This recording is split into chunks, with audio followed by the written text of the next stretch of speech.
Alrighty, guys. What's going on?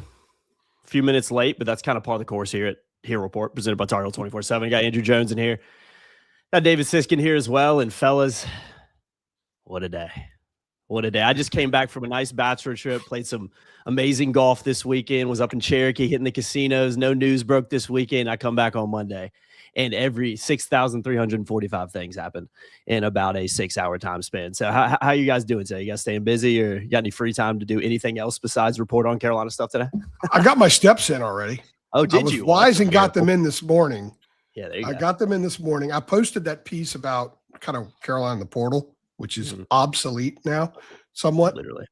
Although I did say, we are on Avdalas alert in the piece. So I went out, told my wife, I said, I'm getting my steps now because today I think is going to be insane. Yeah, and it was a hunch, a little bit more than a hunch and a hunch. I didn't know it was going to be this crazy, but it may not be over, guys. So Noah may or may not join us later. He's on high alert. The antennas are raging into the sky, probably about up there where that spaceship was the other day, flying around the moon. Artemis, was it Artemis 2 or something? Yeah, like something like that. Something like that. No, today's been incredible. The shifts and change in Carolina basketball for real. They're happening right before us. We've talked about for 18 months. New Carolina said it was coming, and it is happening. The massive pivot away from the way things were is underway. But the whole point, as I said in my column last week when Michael Malone was hired, that the point of pivoting away is to decorate this rafters like they used to. So they had to pivot away, become something new and fresh and somewhat reinvented to put themselves in position to start stacking banners again. So that's the whole point of this, and it's well underway right now. They have been extremely busy. Yeah, it's been a while. What about you, David? How's everything going with you today, man? You had any free time as well? No. Andrew got his steps in. He's probably had people chasing him down the street. So it's probably didn't walk. It's probably at least a jog, maybe more than that. Yeah, man, it's been unbelievable. First thing Pollen's we're going to talk still about getting today, me. guys. I'm still sneezing like crazy, by the way. So yeah, I'm it going will to hit do it, mute man. every time I do. It's still out in fair force for sure. But all right, guys, we're going to talk about Dylan Mingo first. Let's go ahead and dive into that. That's something that literally we just broke. What is it? 20 minutes ago, 25 minutes ago. It literally happened right before we're supposed to hop on here, and with UNC parting ways with Dylan Mingo, a guy that was obviously committed to North Carolina 2026 class, highly rated kid, and there's been a lot of question marks about him, obviously, especially after Michael Malone came in and took the job. So I don't know which one of you guys wants to kind of take the lead on this one in terms of how it kind of played out and what ultimately how Carolina or whatever kind of got to this decision. But walk us through what happened with Dylan Mingo, and whoever wants to take the ball, go ahead. I'll start a little bit. If you want to, Andrew, and I'll plug in and tell you what I know that really kind of started hearing some things last Friday. So you go ahead and then I'll jump in after that. All right, I'll hit mute if I have to sneeze again. Well, you want me to go first? You want me to go first? No, it's good. No, it's just so I heard from a source, I don't know, about 6 o'clock or so, that they had parted ways. People are going to have fun with the language, whatever. The bottom line is they parted ways. They're not joined anymore. He'll find another school. He'll find plenty of schools interested in him, without a doubt, and his brother. And it's just things didn't really work out. There's some factors at play here. One, the new staff is a new staff. There's some of the older guys that are still there, but you have a new head coach. You've got a player who, in no particular order, is consuming a lot of the revenue share. For someone who's been injured, there's not a ton of reliability on what he can give you as a freshman who's injured, who still has a lot of work to do to be a player who could play at this level. I think that was first and foremost. It was a business and basketball decision. And then there were some other discussions that kind of led into it. But I think for the most part, I think, David, you could explain this better too, because here in a few minutes, but money, we have a head coach now who operated under a salary cap. So he's looking at throwing good money after bad money, so to speak. And that's just a term that I'm using right here. if this guy's not worth that, why are we going to pay him? I think that's what happened last week with Luka. Ultimately, I think it's what happened with a few other guys that may have been interested in staying but are gone now because they're not going to pay them a value that they don't associate with their game, even though the players are asking for more. That's part of the deal, man. Y'all, this is a business now. This is pro sports. So that's what today is an example of that. And I told you before we went on that I like the direction North Carolina is going. They're being, I think, good stewards of the money that they have. So if you talk Luka, Kyan Evans, and Mingo from the numbers I've been given, you're talking about cutting roughly around $6 million off the payroll that can go elsewhere. I was told Friday when the visit was getting ready to start that I had called a guy, and if you remember, I put out, and I don't run from that, I put out that North Carolina was all in on both brothers, on Dylan and Caden, and that's what I was told by a very good source. That was before the meeting. Then I heard from another Saturday morning as soon as I got up and talked to him, and he said, I don't think they're in a good situation now. And he said, I don't want you to say anything right now because if you do, it's in the middle of this process. He said, I don't want anything said that would cause this to fall apart because we reported something. So I sat on it. Wasn't surprised. I told an individual last night who had DM'd me, and I said, I wouldn't be a bit surprised if this doesn't happen. So you're trying to put together what happened, and I agree with this, Andrew. I think somewhere between them arriving in Chapel Hill and them leaving Chapel Hill that it didn't happen. Like you say, new coach. He was not the coach that signed them. When you look, I think you look at some of the money and some of the other things that go into it. I agree with you 100%. So yeah. I believe, like I said, things are so fluid and they can change in the portal. But I believe from Friday to Saturday, I believe there was while on campus, there was a major flip. There were some rumors on Friday about him decommitting, and I reached out to an outstanding source that would know, and the source said, no, he is still 100% committed. We put it on our board. The source I talked to this evening said that things did change on Saturday. Saturday was kind of where things shifted, and what we had been reporting the last couple of days on our site is that we were getting mixed things from sources on this because I think either people didn't know, they weren't sure things had shifted in the direction it ultimately did, or what. So I chose not to really go anywhere with it other than to say, look, we're getting mixed stuff right now. So we can't go on one side or the other. We're getting mixed stuff. But this was no surprise. The timing was because just the way today is gone and the fact that it's a pretty clear break. Like this is a pretty clear parting of the ways. Whatever happened, and Mingo's go that way, Carolina goes that way, on to the next guy. So I don't think there's a whole lot more to read into it. I don't think it's, they're going to get this guy or that guy. I think this is clearly a situation with Mingo's Carolina money, health, what the vision from the Mingo side is for what his role would be and what Carolina's vision was. So this was a financial and basketball decision in the end, is the way I read it. Let me say this too. And I don't want this. I'm not crapping on a kid who just left. So it's not that. But I've told you guys this. You've heard me say it privately. I was an individual who is basically does recruiting analysis and scouting reports. He couldn't figure it out. He said that I don't understand why you would pay that much for a guy that's had all the injuries. And I was told last summer that the NBA scouts were a little bit concerned because he is so bow-legged, and it's led to injuries. And they have a concern, I think maybe the Ivy bands, all that they worry about.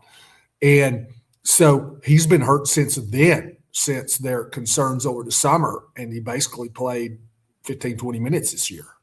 So that is, I think that is a concern because you're not sure what. I think the talent there maybe is not an issue, but I think there's a lot of injury concerns, short term and long term. I mean, a lot of people see it on the surface. We'll move on from this in a second because I know we've talked pretty much as we can about it. But a lot of people see it on the surface and you say, okay, well, you got, top 3 combo guard in the country, top 10 player in the country. And then it's a guy that a lot of Carolina fans are very excited about. But the injury history, kind of the situation, maybe not being what it was, shifting obviously after Hubert Davis was fired, the money going into it as well. I mean, David is someone who's kind of covered his commitment. I mean, I remember us doing a podcast, months ago when he committed, whatever the heck that happened. That feels like years ago at this point. Are you kind of saying you don't think it's ago? Yeah, because you see that on the gained surface, you're like, well, you just lost a top 10 player in the class and one of the best players in the country coming in next year. A lot of people are disappointed with that. Like, you don't think it's a massive loss really in a lot of ways, especially when you look at a new staff coming in the work we think Carolina's probably going to end up doing in the portal anyway. No, because it would be a bigger loss if it's the way things used to be. Yeah, and you simply have to try to replace it with another high schooler. But now, it's portal. I mean, you can go out and go out and get you a 21-year-old who's got proven college experience. So and has had a strong career and has proven he can play at a place like North Carolina. 100%. Yeah, and also Michael Malone's not coming in here to have the slow build. The old traditional 5 years. You're 3 games under 500 your first year, NIT the second year, 9 seed in the NCAA tournament third year, 6 seed fourth year, 4 seed fifth year. The old way of doing things I'm talking about for a generic program. It's not done that way anymore. And a guy like this isn't going to jump into these waters without wanting to jump in and get to the deepest end and grab the biggest fish. So that's what a lot of this is about. And he's going to make very hard evaluations. And one of the things I've learned more about him as a coach is that he's a very hard coach. He's very demanding. It's results-oriented business. It is not anything but that. And those results and those evaluations occur before a kid arrives on campus. That's part of what we're seeing right now when you look at who they've talked to in the portal. And it'll be very interesting to see what they do on the circuit this summer, David. When they start going out to AAU stuff, you'll be at a lot of things. You'll have an opportunity to sort of follow some of the staff around in a way and see who they're looking at. That's going to be very, very interesting. So we're going to learn a lot about Michael Malone. We've already learned a lot about him. He's going to make tough calls. He's going to make tough decisions. He's going to move on for people who want to be there, people who are well-liked around the building. He's going to do that because it's about winning basketball games. North Carolina didn't depart from the family to be what it's been. It departed from the family to do something like it used to change course from the last 7 or 8 years and become a national power again. And that's what this is all about. Yeah. It's a good place to I think, kind of wrap up on that topic. Guys, you can go over to our website as well, tar247.com if you remember. Go and get involved in kind of the thread on the boards for Dylan Mingo. Everything that we're going to be talking about in here is also in story form in some way, shape, or form on the website. So head on over there. If you're not signed up, come on over and sign up because you'd be hearing about some of this recruiting stuff behind the scenes, official visit stuff behind the scenes.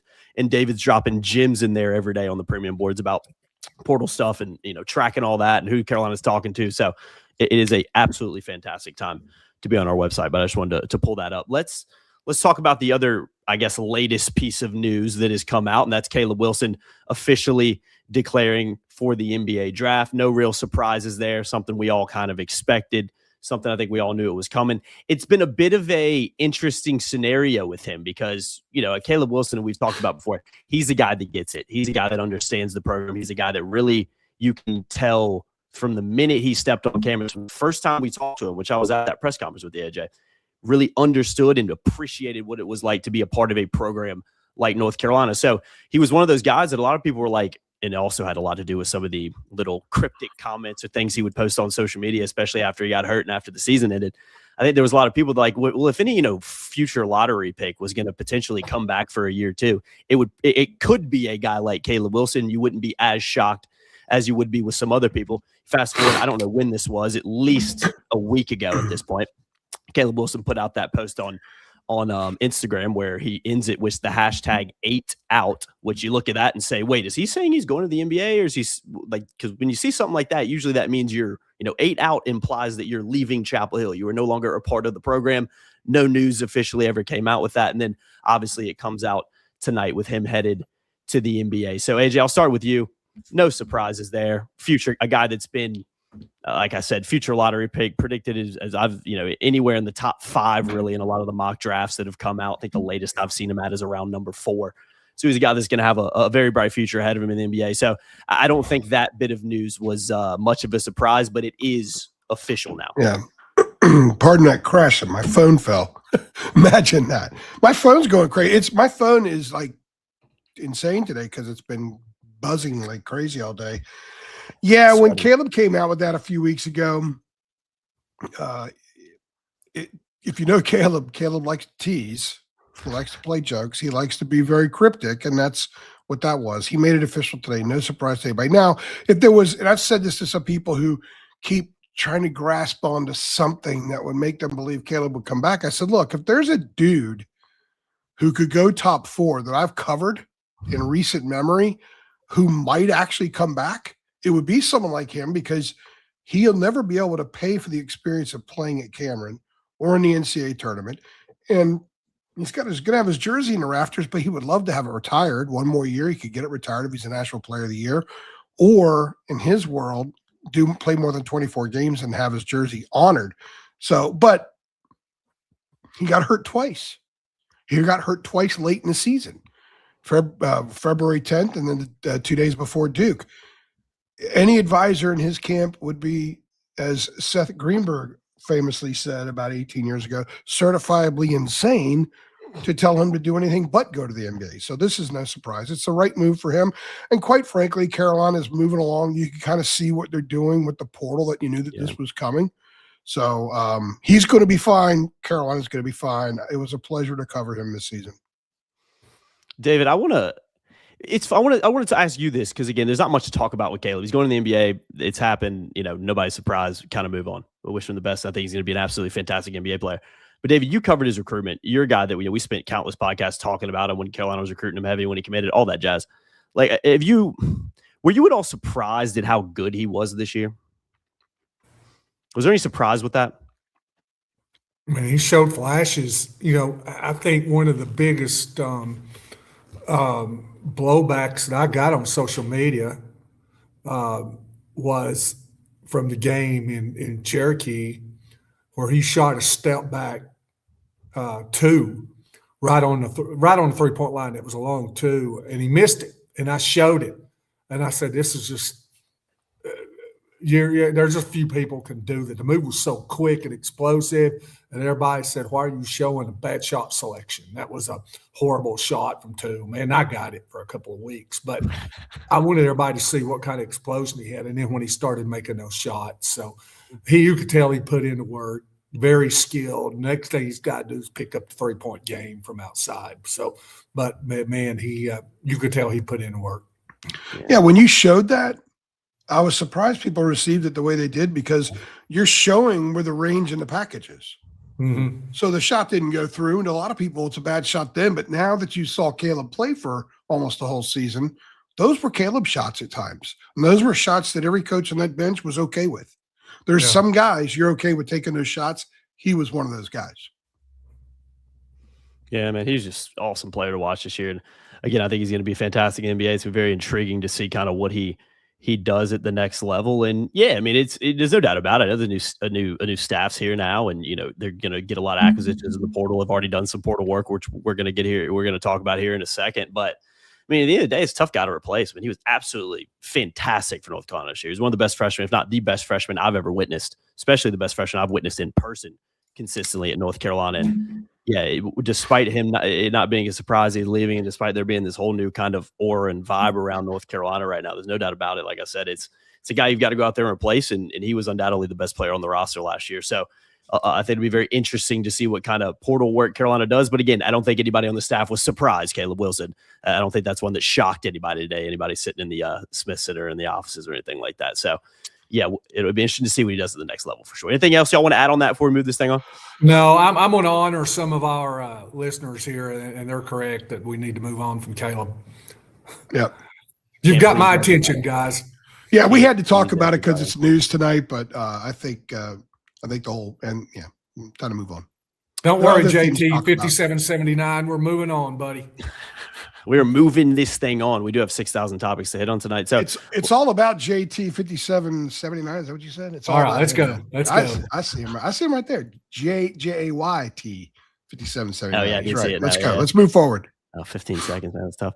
All right, let's talk about Carolina's most recent portal commitment, Virginia Tech transfer, and I'm going to butcher his last name, guys. Neo Avdalas. We're calling him Neo. Avdalas. Avdalas. There you go. I'm sorry. I am. If you guys have been watching me for a long time, it is nothing to do with me literally going out and listening to YouTube videos on how to pronounce the guy's name. I am a horrible pronouncer of names, and I have not gotten any better at it. So I apologize. But massive commitment in the portal today. A guy that had a really nice freshman season at Virginia Tech. It's funny too because he started off the season absolutely on fire in Blacksburg. I remember when I was looking around some of the league early in the year, looking at scores, looking at box scores, kind of seeing who was stepping up. He was the guy that really stood out. I know a little bit of that dropped I think Virginia Tech dropped a little bit, especially in ACC play, but a guy that I think regardless of what you think about what he did at Virginia Tech, I think you can easily understand why he's a very intriguing and I think a very nice pickup for North Carolina. Just to reiterate some of his stats, started all 31 games last season, averaged 31 minutes, averaged 12 points, 4.6 assists, 3.1 rebounds per game, shot 38% from the floor and 31% from three. So a lot of other stats I could read to that kind of show the player he is. But I love his comments, man. I love them. Keep them coming. Yeah, people firing over Somebody there. said I look like I'm at a dark school at gym. I just play at middle school, and I really am. I'm he actually is here. I come in and play. I'm not. You really believe how close you are. I have the pollen thing about once a day, and just happened to hit it 7:20 tonight. So I'll be good pretty soon. But Ariel Bynum sent me a text, and he approves of the hat you're wearing, David. Okay, very good. So that made my night. We made Ariel happy, so we're good to go. I bet he does. But talk to me about Neo's commitment. I was almost at the transition point before I was cut off, so it's all good though. I know you guys are right. Dude, I cut you off. The king of cutoffs. A couple of those. I want to say this. That's why I talk so fast. I got to get to the finish line. I watched some of him this year, and I've listened to Travis Branham earlier in the day, and he said, watching Neo, it got to the point to where it just looked like when he took a shot, he never believed it was going to go in. He lost confidence. I'm going to say this about the portal. Everything that you see about him, people that know the game, they say, his ability and talent's untapped. He's got a very high ceiling. He's got all the skills for a guy that size. When you start talking about 6'9" ball handlers out front, that catches your attention. Those are the guys that play in the NBA a long time, make a lot of money. So you want to develop those, obviously, because you could really have a diamond in the rough here. The second highest ranked player that ever committed to Virginia Tech, for all that's worth. So the thing that I've noticed, and I've said this before about the portal, is coaches look for it. They look at the analytics, they look at the film, and they say, how can we help a kid? How can we help him? How can we put him in a situation to develop him and let him play to his strength? So when I see him, I think he probably needs to play around a little bit better talent than he did, because he looks to me like one of those guys who can help other players get better. And but so if you've got guys that you pass the ball to and they can't make a shot, it really doesn't show. And that even hurts some of your playmaking confidence. So I think shot selection was an issue. So you can get him in a situation where he's taking better shots, higher percentage shots, then his numbers grow up, things like that. So, and look, having a coach that had these kind of guys, bigger, skilled perimeter players. So I know the European deal, they want to, people may say Joker, things like that. No, he reminds me more of Porter, who played at Missouri, who was 6'8", 6'9", and played outside. They ran him off screens. They did those kind of things. So, I think maybe that's a guy that you might make more of a comparison to that Denver had. Not saying he's that player, but just a big 6'4", 9 guy on a perimeter who can play guard. I think North Carolina has its first elite passer from the perimeter in a while. Yeah. And that's one of the things he does well. If you have not, I strongly encourage you to listen to Travis Branham today on John Hentz's podcast. John works for us. His podcast, we posted on the front page about 5 hours ago. It's a phenomenal conversation. I strongly recommend after you finish with us tonight, you go over and check that out. I tweeted it out. It's on our Facebook page. It's also on our front page of our site, Target247.com. Definitely good stuff. But yeah, they have a guy that they can run a ton of stuff off of who has the ability to score. And I think will be a better scorer with other guys around him. That 33-point game against Providence that a lot of people fixated on was early in the year. And I think teams changed how they defended him as the season went on. It wasn't like other guys sprung up for Virginia Tech. I thought Virginia Tech was a solid team. I thought Michael Young did a pretty decent job with that team, but I also thought there were times when they weren't super difficult to guard. And you saw Avdalas in situations where they weren't really taking advantage of his full game. At Chapel Hill, he went for 19. He was 3 for 6 from 3, had 5 assists in that game. Not a high-volume rebounder. If you go look at the Evan Maya stuff, there's some areas that he doesn't grade out well in, but I don't think that Michael Malone's bringing him in to get 8 rebounds a game. I think he's a guy that can affect so much from the perimeter. He's a high-grade defender. He's long. Think about the arms in the lanes. Think about disrupting things that Carolina hasn't done a whole lot of in the last couple of years. There's a lot you can do with him. You're not going to post him on the block unless he gets Muggsy Bogues on him and a switch or something like that. But that's okay. He could theoretically roll over to the point and play for a while at the point. He can run the offense for you. He can get into a freelance. He can run sets. And if the shooting does improve, and if you look at the ACC numbers versus his full numbers, he struggled. He's around 28% or so in the ACC from the perimeter. He's got to shoot better, but I also think he'll take better shots when he's got more good players around him. And as you alluded to, Dave, and Travis did, I thought Travis expressed it really, really clearly and well, that confidence. You get confidence with people around you as much as you do in your own game. I think we'll see that from him at Chapel Hill. I love the pickup. If Henry's back, you got Henry, you got Avdalas to build stuff around. That's pretty good. You got a lot of dudes who could do stuff with the ball away from the basket, and they're long, and they create all kinds of matchup nightmares for opponents. Just to throw some stats out, and Dave, I want to kick it back to you because I want to ask you a question about how he fits into the system here, and especially with what Michael Malone's trying to do. But as AJ was kind of alluding to, 8th in assists in the league, 4.6 a game, 12th in assist to turnover ratio, one of 5 ACC players in multiple 30-plus point games. AJ mentioned that 33 points against Providence. He was 5 for 8 from 3 in that game.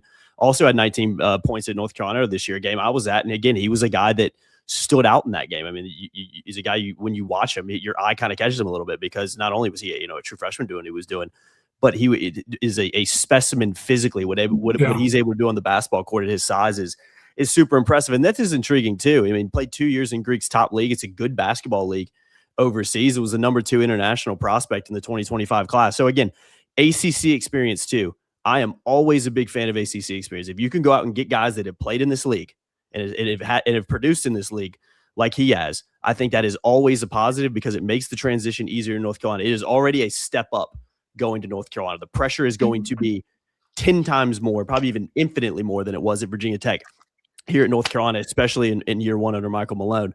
But having that ACC experience and having played games against big-time opponents and also produced against big-time teams, not to mention, as I said, having done it in the Smith Center as well already, that to me just makes the transition a little bit easier. So, David, when you look at Michael Malone in the game he's trying to play, I mean, I'm not surprised he's going after a 6'9" guy who can handle the rock like he can. But do you kind of see where he could easily kind of slide into a Michael Malone system? Yeah, and I'm going to be interested to see because depending who the big is, and I think we'll get to Henry in a little bit, Jokic always orchestrated offense out front. So, Jamal Murray was more of a shooter. You had Porter was a shooter. You had those guys around him. So now you've got more passers. So you've got a guy that's on the perimeter that's an extraordinary passer. He's going to have good vision at 6'9". I always thought one thing that made Joker so tough for Denver was they always put him in the middle of the floor. So he'd catch the ball up the high post, turn and face the bucket. He's 7 feet tall. And he's just looking over the defender and looking down to everybody. He can see everything and then deliver the ball. So I think those big guys who have vision, can see over the defense, can see it, read it, and then deliver are very attractive to him. I'm really interested to see how he modifies his offense. And I'm talking about Malone, because I think he's probably going to do that some, because it was really set around Joker making passes to everybody. And hopefully, it sounds to me like he wants to have guys on his team who can pass the basketball. So, he's not even got into the really smaller guards yet. So, he could have a team full of guys who can pass the ball. And that in that case, it's going to be fun. So, but I think of all the Zoom stuff that they're going to run and just all the reads and things like that, it's going to be really interesting. It's going to be fun to watch. I know that. I look forward to it. Yeah. Let me bring up something here too. I was really diving into his stuff on Evan Maya today, and he's a guy that plays. He plays minutes. He doesn't commit a lot of fouls. He fouled out of one game this year, and then in the rest of the games, he never had more than 3 fouls. So he's always in the game, and he's a high-grade defender. So Evan Maya graded him as an A- defender. And he was in the 88th percentile or whatever it was. And you're looking at a guy who, I got to have his minute stuff here. It's 20 games he played 30 or more minutes. His low game in playing time was 23 minutes. Then he did it once. He had 25 once. He had 28 once. Everything was 29 or more. And he played 49 in a game. He played 49 minutes in a triple overtime win over Virginia. So he's a guy that could play. He could defend. He could defend without fouling. And he can create. He's a guy that's on the floor, not invisible. You may not see him all the time, but he's there and instantly can make people better. I think one of the things I took from Travis Branham's interview with John Henson, which you can access on our site, because I want people to watch John's videos. They're very, very good. He's getting better and better at what he does, is that he said people right now may think back a year from now and say, wow, he wasn't rated higher in the portal. Mm-hmm.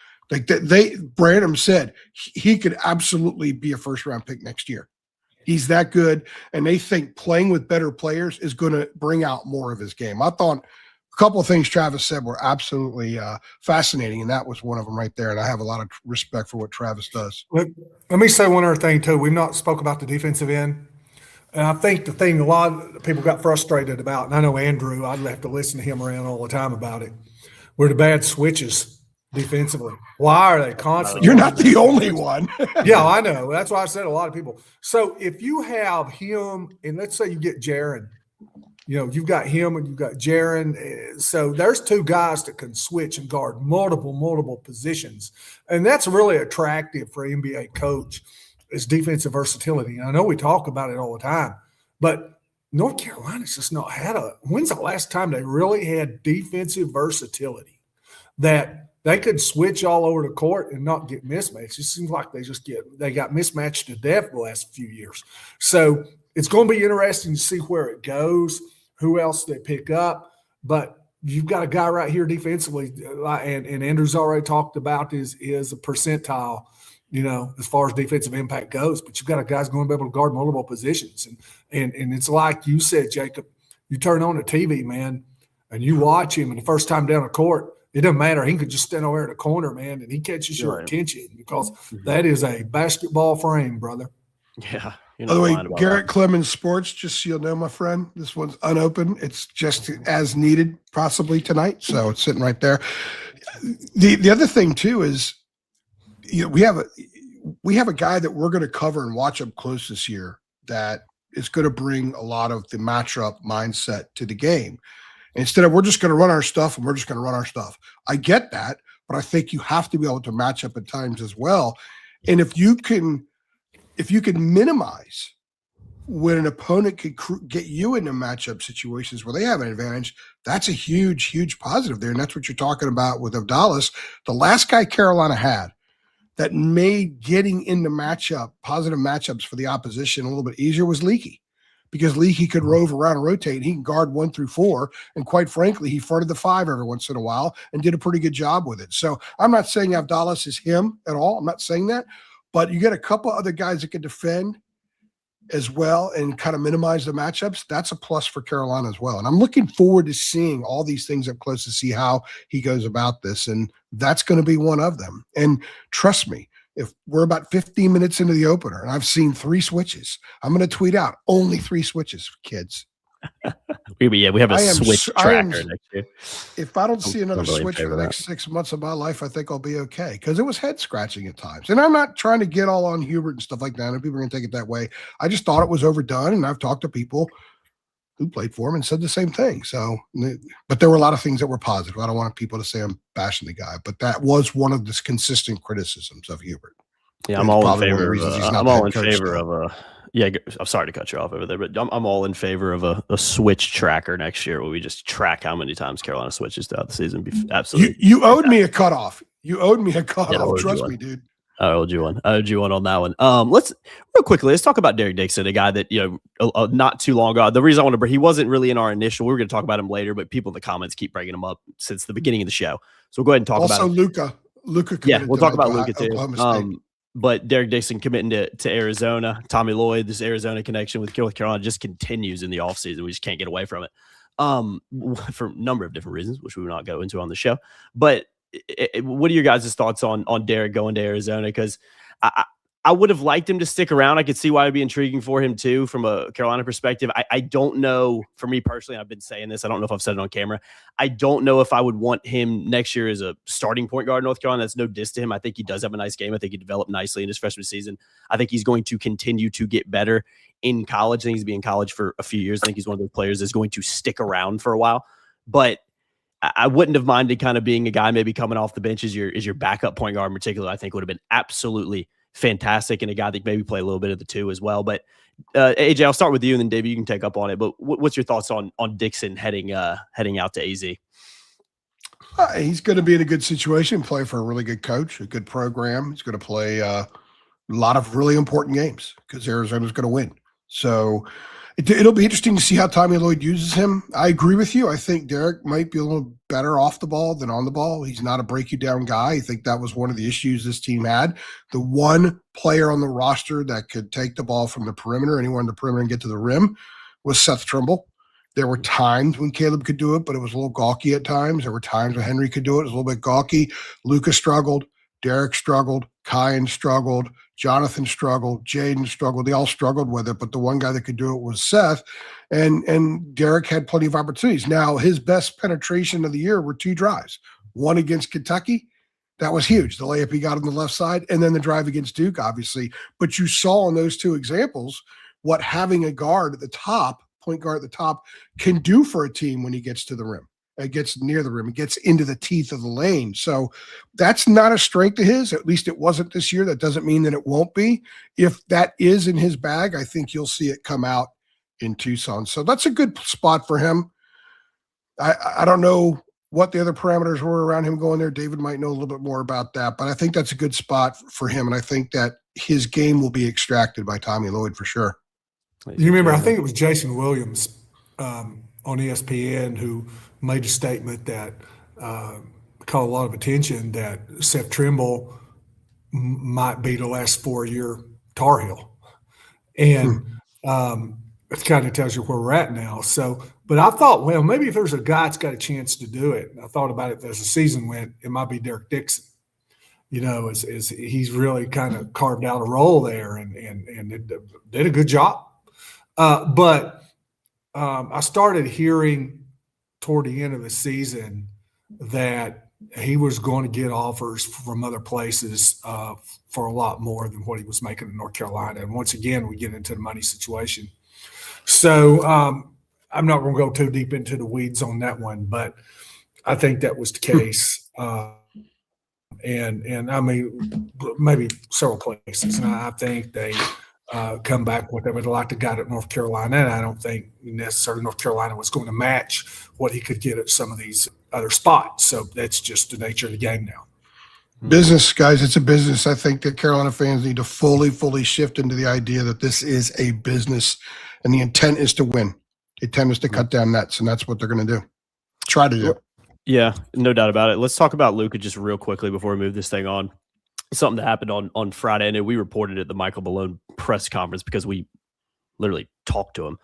And he said he was coming back to North Carolina, literally verbatim what he said. And so we, put it on the front page that day. And then on Saturday, the 11th, it comes out that, he is in the portal. So we did preface, I think even on the live stream we did, or whatever podcast we did, that, hey, like, just because he said he's coming back, which we reported because he literally said it, doesn't mean because it's the portal. Michael Malone, first day at the job, things can change very quickly, as we know, especially when you have a new head coach coming in. So AJ, what do you think kind of happened with that situation? Because again, it's like a few days before he's saying he's coming back, and then he's in the portal. And again, I don't think anybody was really shocked by it, because that's kind of what you expect in this whole portal craziness. Not to mention when you got a new staff coming in there too. Yeah, and during that same time frame, you have Jaden going in to the portal and then coming back out of the portal. So that right there, those two situations to me illustrate the fluidity of this time of year in college basketball. So when Noah and I saw Luka, this was 2 hours before the introductory press conference, talked to him. He was in great spirits, which, sometimes Luka's an arms folded guy. Yes. He's kind of that way.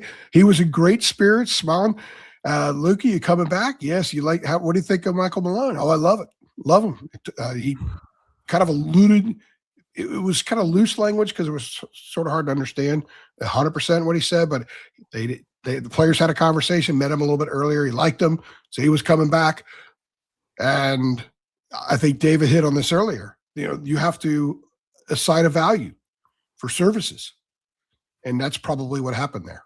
So I like Luka. I enjoyed covering Luka. I enjoyed kind of getting to know. I wouldn't say I got to know him, but from a journalist player standpoint, I think he got very comfortable with me during the course of the season in Greenville. After the loss to VCU, I interviewed him afterward on camera. I got some stuff on camera. I was going to write a story, but things have been so crazy since then. I never had time to write that story.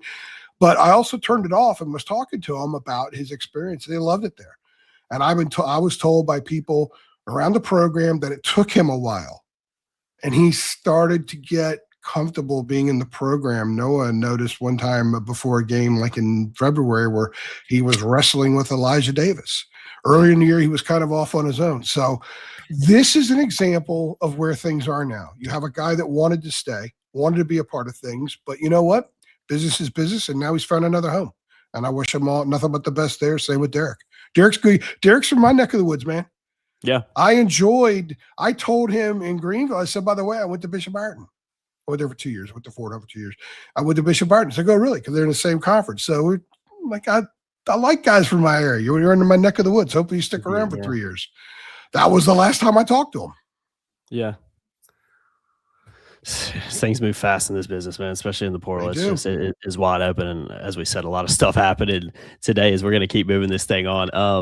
AJ, tell me why. Let me throw one thing in. Go ahead, Dave. Even if Hubert would have stayed, they were not going to give Luka the same money they paid him last year. Yeah, he was making an extraordinary amount.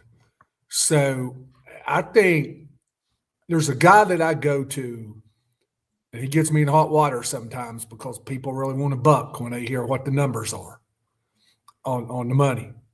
But he's been right. Yes. And he knows it's his business. And I go to him and he lets me know. And so between the time he told Andrew he was going to come back and 2 days later he says he's leaving, I asked him about it. And I said, man, there's had to be a cut there. As far as what he was going to make. He said that's all it could have been. So I think him and Mingo, I think you probably had some similarities. Yeah, no doubt about it. That Terrence Brown Jr. name is just heating up in the live stream. I know. There, man. That name is flying around right now. That's the most talked about name in the chat right now, guys. People really feeling that one might be coming up soon, man. You never know. Are we going to talk about that one? Are we talking? Give them what they want. What did you just say? What did he ask? I didn't hear what he asked. I think we got to talk about him. I think. I mean, we can talk about that. We need to talk about Jiren, and we need to talk about Kim English because as the day has gone on, the length of this show has grown because we have to hit on these things. So let's hit on Jiren for a few minutes, hit on Kim English for a few minutes, and then we can kind of go into some other areas. Okay, yeah, that sounds good. I was going to talk about Kim English afterwards, so we'll go ahead and get to him. But obviously, former Providence head coach, I believe he was fired in March, so not that long ago. He was a head coach over there for a couple of seasons. Now he's coming in as an assistant for North Carolina, a guy that played in the NBA as well. AJ, tell me why Kim English is a fantastic hire as assistant coach for North Carolina, because personally, I think it makes a ton of sense for a number of different reasons. Well, Michael Malone needs a guy who's recently been a head coach at this level. So he was in the Big East at a power conference. He spent 2 years at George Mason. He's actually had a pretty fast track because he was a really good play at Missouri back when Missouri was in the Big 12. He had a stint with the Pistons, played a little bit overseas and maybe in G League or something, and then got right into coaching. He was under Rick Barnes for a while, then went to George Mason, spent 2 years there, 3 years at Providence, and he's 37 years old. There's a whole lot on his resume, a whole lot of experience, high-end experiences he already has in life, and he's only 37 years old. And I think that Michael Malone needed a guy who has been a head coach recently. Now, Chuck Martin was a head coach at Marist, but that was quite some time ago. For Kim English, it's right now. He understands some of that. He's going to help him a lot in that respect. A lot of people have a ton of respect for Kim English, that he's just a great mind for the game. He's a good teacher. Didn't work out that well at Providence. There are various reasons why things don't work out. Maybe some guys are better number 2 coaches than they are number 1 coaches. Who knows? He has plenty of time in his life to prove himself as a head coach at the major level. But I would say that when you think about Michael Malone and go back to his press conference, he talked about toughness and defense and rebounding. Well, you're bringing in a guy who spent time under Rick Barnes. And what is Rick Barnes about? Toughness, defense, and rebounding, right? So he kind of comes from that ilk. The Providence teams play a little bit like that, although he knows how good Neo is because he gave up 33 points to him several months ago.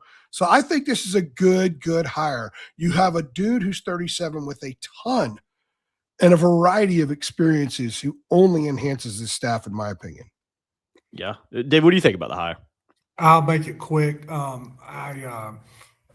thought it was a great hire just because it doesn't work as a head coach. It does a lot of those, and their niche is really as assistant coaches. And he did a good job at George Mason, so I just think probably in a bad spot. But he really got that thing going at Tennessee. He was there when Barnes got that going. He was a big part of it. So, I think anybody there at Tennessee will tell you where they're at now. They owe some of that to Kim English. Yeah, let me add one other little thing for the old guys who kind of know and remember this, and David will know this too. Dave Odom was a head coach at East Carolina that went back to being an assistant for Terry Holland at Virginia. That's why Ryan Odom is so connected to UVA, right? And that's where he really learned how to be a really good head coach. He learned it from Terry Holland. Dave Odom had a great run at Wake Forest, a great run at South Carolina. Now his son off to a great start at UVA. And my point is that sometimes you could struggle when you're a head coach, maybe a little early. You go back, you become an assistant under somebody who knows what they're doing, who has a very organized operation, and then you come out of it a lot better down the road. So Kim English will get another chance to be a head coach at some point down the road. And I would imagine the experience that he has over the next few years under Michael Malone will only make him a much better candidate in 3 or 4 years than he maybe is right now. Yeah, no, I definitely agree. Before we move on to Stevenson, then we'll talk a little bit about portal stuff. Everybody in the comments is asking us to talk about Juke Harris. We will talk about him a little bit later, guys. I pinky promise. Just give us a little bit of time to get through these 6,000 breaking news items that happened today. Also, I missed this about an hour ago. Luka, funny enough, committed to Oklahoma State. I hand up missed that one. I think I was eating dinner about an hour ago, so I apologize. So intriguing to see how he does out there in Oklahoma, and be, see if he continues to kind of develop, maybe take that next step at the college game. But what do y'all make of the staff hires so far? Because I think it's been pretty good. I think you've got that mix of Carolina guys who are already there. You got the connection to the program, and then you've also got a nice mix of guys that can really recruit. And I think guys that have a lot of, connections to the NBA, a guy that's played in the NBA as well, multiple guys that played in the NBA at this point. So it feels like the way the staff is coming together, I know it's not done yet. I think it's been a really nice start for Michael Malone. I think there's a lot to like about what this staff has to offer so far. Chuck Martin's a real deal. Yeah. And I'm telling you, he's a real deal. And Cal, when Cal was desperate and that thing was falling apart at Kentucky, that's where he went his back to. He had a lot of familiarity with him and trusted him and got him from Oregon. And you've got to look at the players when he was at Oregon that they got out there. So he's a guy, he knows the game, he teaches the game well, but man, he is a killer on a recruiting trail. Absolutely. You know, one of the initial narratives about him from some Carolina fans, excuse me, was that he jumps around a lot. He's changing jobs a lot. But Michael Malone, if he gets 2 or 3 years out of Chuck Martin and could learn a ton from him, is going to be so much better off of the experience. Chuck Martin, I got to be careful what I say here, but I had a conversation with someone who kind of knows a thing or two about a thing or two, and it was about sort of the Carolina's basketball commitment.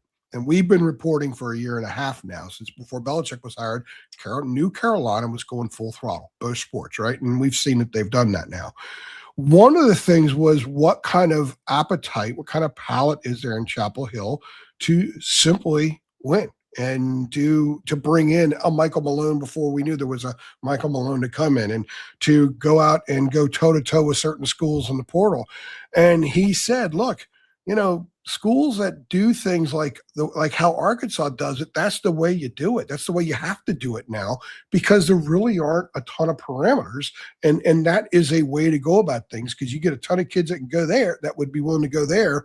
That's a pretty good model to keep an eye on. It's not what you followed, but to keep an eye on. Well, lo and behold, Chuck Martin was the guy doing all that when that conversation took place back in February. So it was probably mid-February. And I thought that that's interesting, because when his name popped up on the radar, first thought was back to that conversation. First thought was back to that conversation. And it's just more evidence to me that New Carolina can produce what Old Carolina did, and they can live happily ever after together. They can do this. And the appetite is there among certain people. And I think it is quickly growing throughout the whole Carolina fan base, Carolina Nation, if you will, Tar Heel Nation, whatever people call it. Yeah, no doubt. It'd be intriguing to see who else kind of comes on the staff. But so far, I think it's been really good to see. And I think Kim English is kind of the exclamation point on it so far. Yeah, I mean, head coaching experience, NBA experience as a player, you know, assistant experience under Frank Haith, Tad Boyle, Rick Barnes. I mean, there's a lot to like about his resume. So, yeah, I think it's a really good addition. Again, we'll take some questions in a little bit. We'll just get through our last topic, and then we'll talk about Juke Harris and some other guys. I promise, as 6 other people ask us about it. Jiren Stevenson returning to North Carolina, that came out earlier today. I think he's a guy that a lot of people, including myself, really, if you were to look at the roster last season and look at maybe top 3 guys that would realistically come back to North Carolina, I think that you would want back, I should say, too. I think Jiren Stevenson would have been one of those guys for a lot of people for a number of different reasons. Versatility, you know, the skill set he has. He's a guy that's pretty good defensively, local kid, a year in the program. You want to have some guys that have been here before when you bring a new coaching staff in, especially in this portal era. I do think that is important, very important, for a number of different reasons. So, David, I'll start with you on this one. What do you make of Jiren Stevenson returning to North Carolina? Because overall, I think it makes a ton of sense. And for me, it's a positive returning guy that I think can provide North Carolina a lot of value next year, especially in a new system under Michael Malone. And people may disagree with me, but you knew Caleb wasn't coming back. So your options and priorities to come back, number 1 was Henry Vasar, number 2, Jiren Stevenson. You know, so it's one that you know, he had some good games with them, defensive versatility, rebounder. And like you said, just having that guy back, because he can give a lot to this team moving forward. And he's already moved away once out of high school when he went to Alabama. Why would you come back and then move away again? So I think, you know, if you talk about a guy which we think could end up being a pretty good roster, who is a starter. If he's not a starter, he's the first man off the bench, but he's in that conversation. Pretty doggone good player. And once again, I think what he gives and what they were able to do financially probably makes sense. So it's not like they had to throw $5 million at him. Yeah. Also, it's pretty clear that Michael Malone knew the roster pretty well. If not by the time he took the job, by the time he landed in Chapel Hill. I don't think that they were blowing smoke. He saw a lot of this team play, and if you were going to go take a look at Jiren Stevenson in November and take a look at Jiren Stevenson in February and March, one of the absolutes in his game, and it wasn't yet consistent, but it was trending there, he was more physical.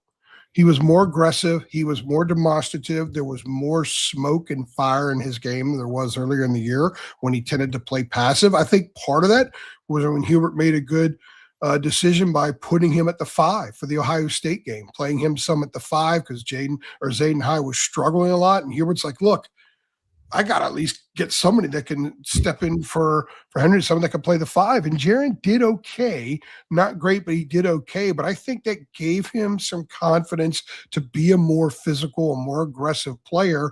And what he needs to do now is take that, be consistent with it, because that's going to be the demand by Michael Malone. So I think that Malone saw, hey, he's got it there. It's our job now to help him get to the point where he's consistent with it. We know some of the things that Jiren can do. And I do think he's a better shooter than the numbers show. I think shot selection might be better.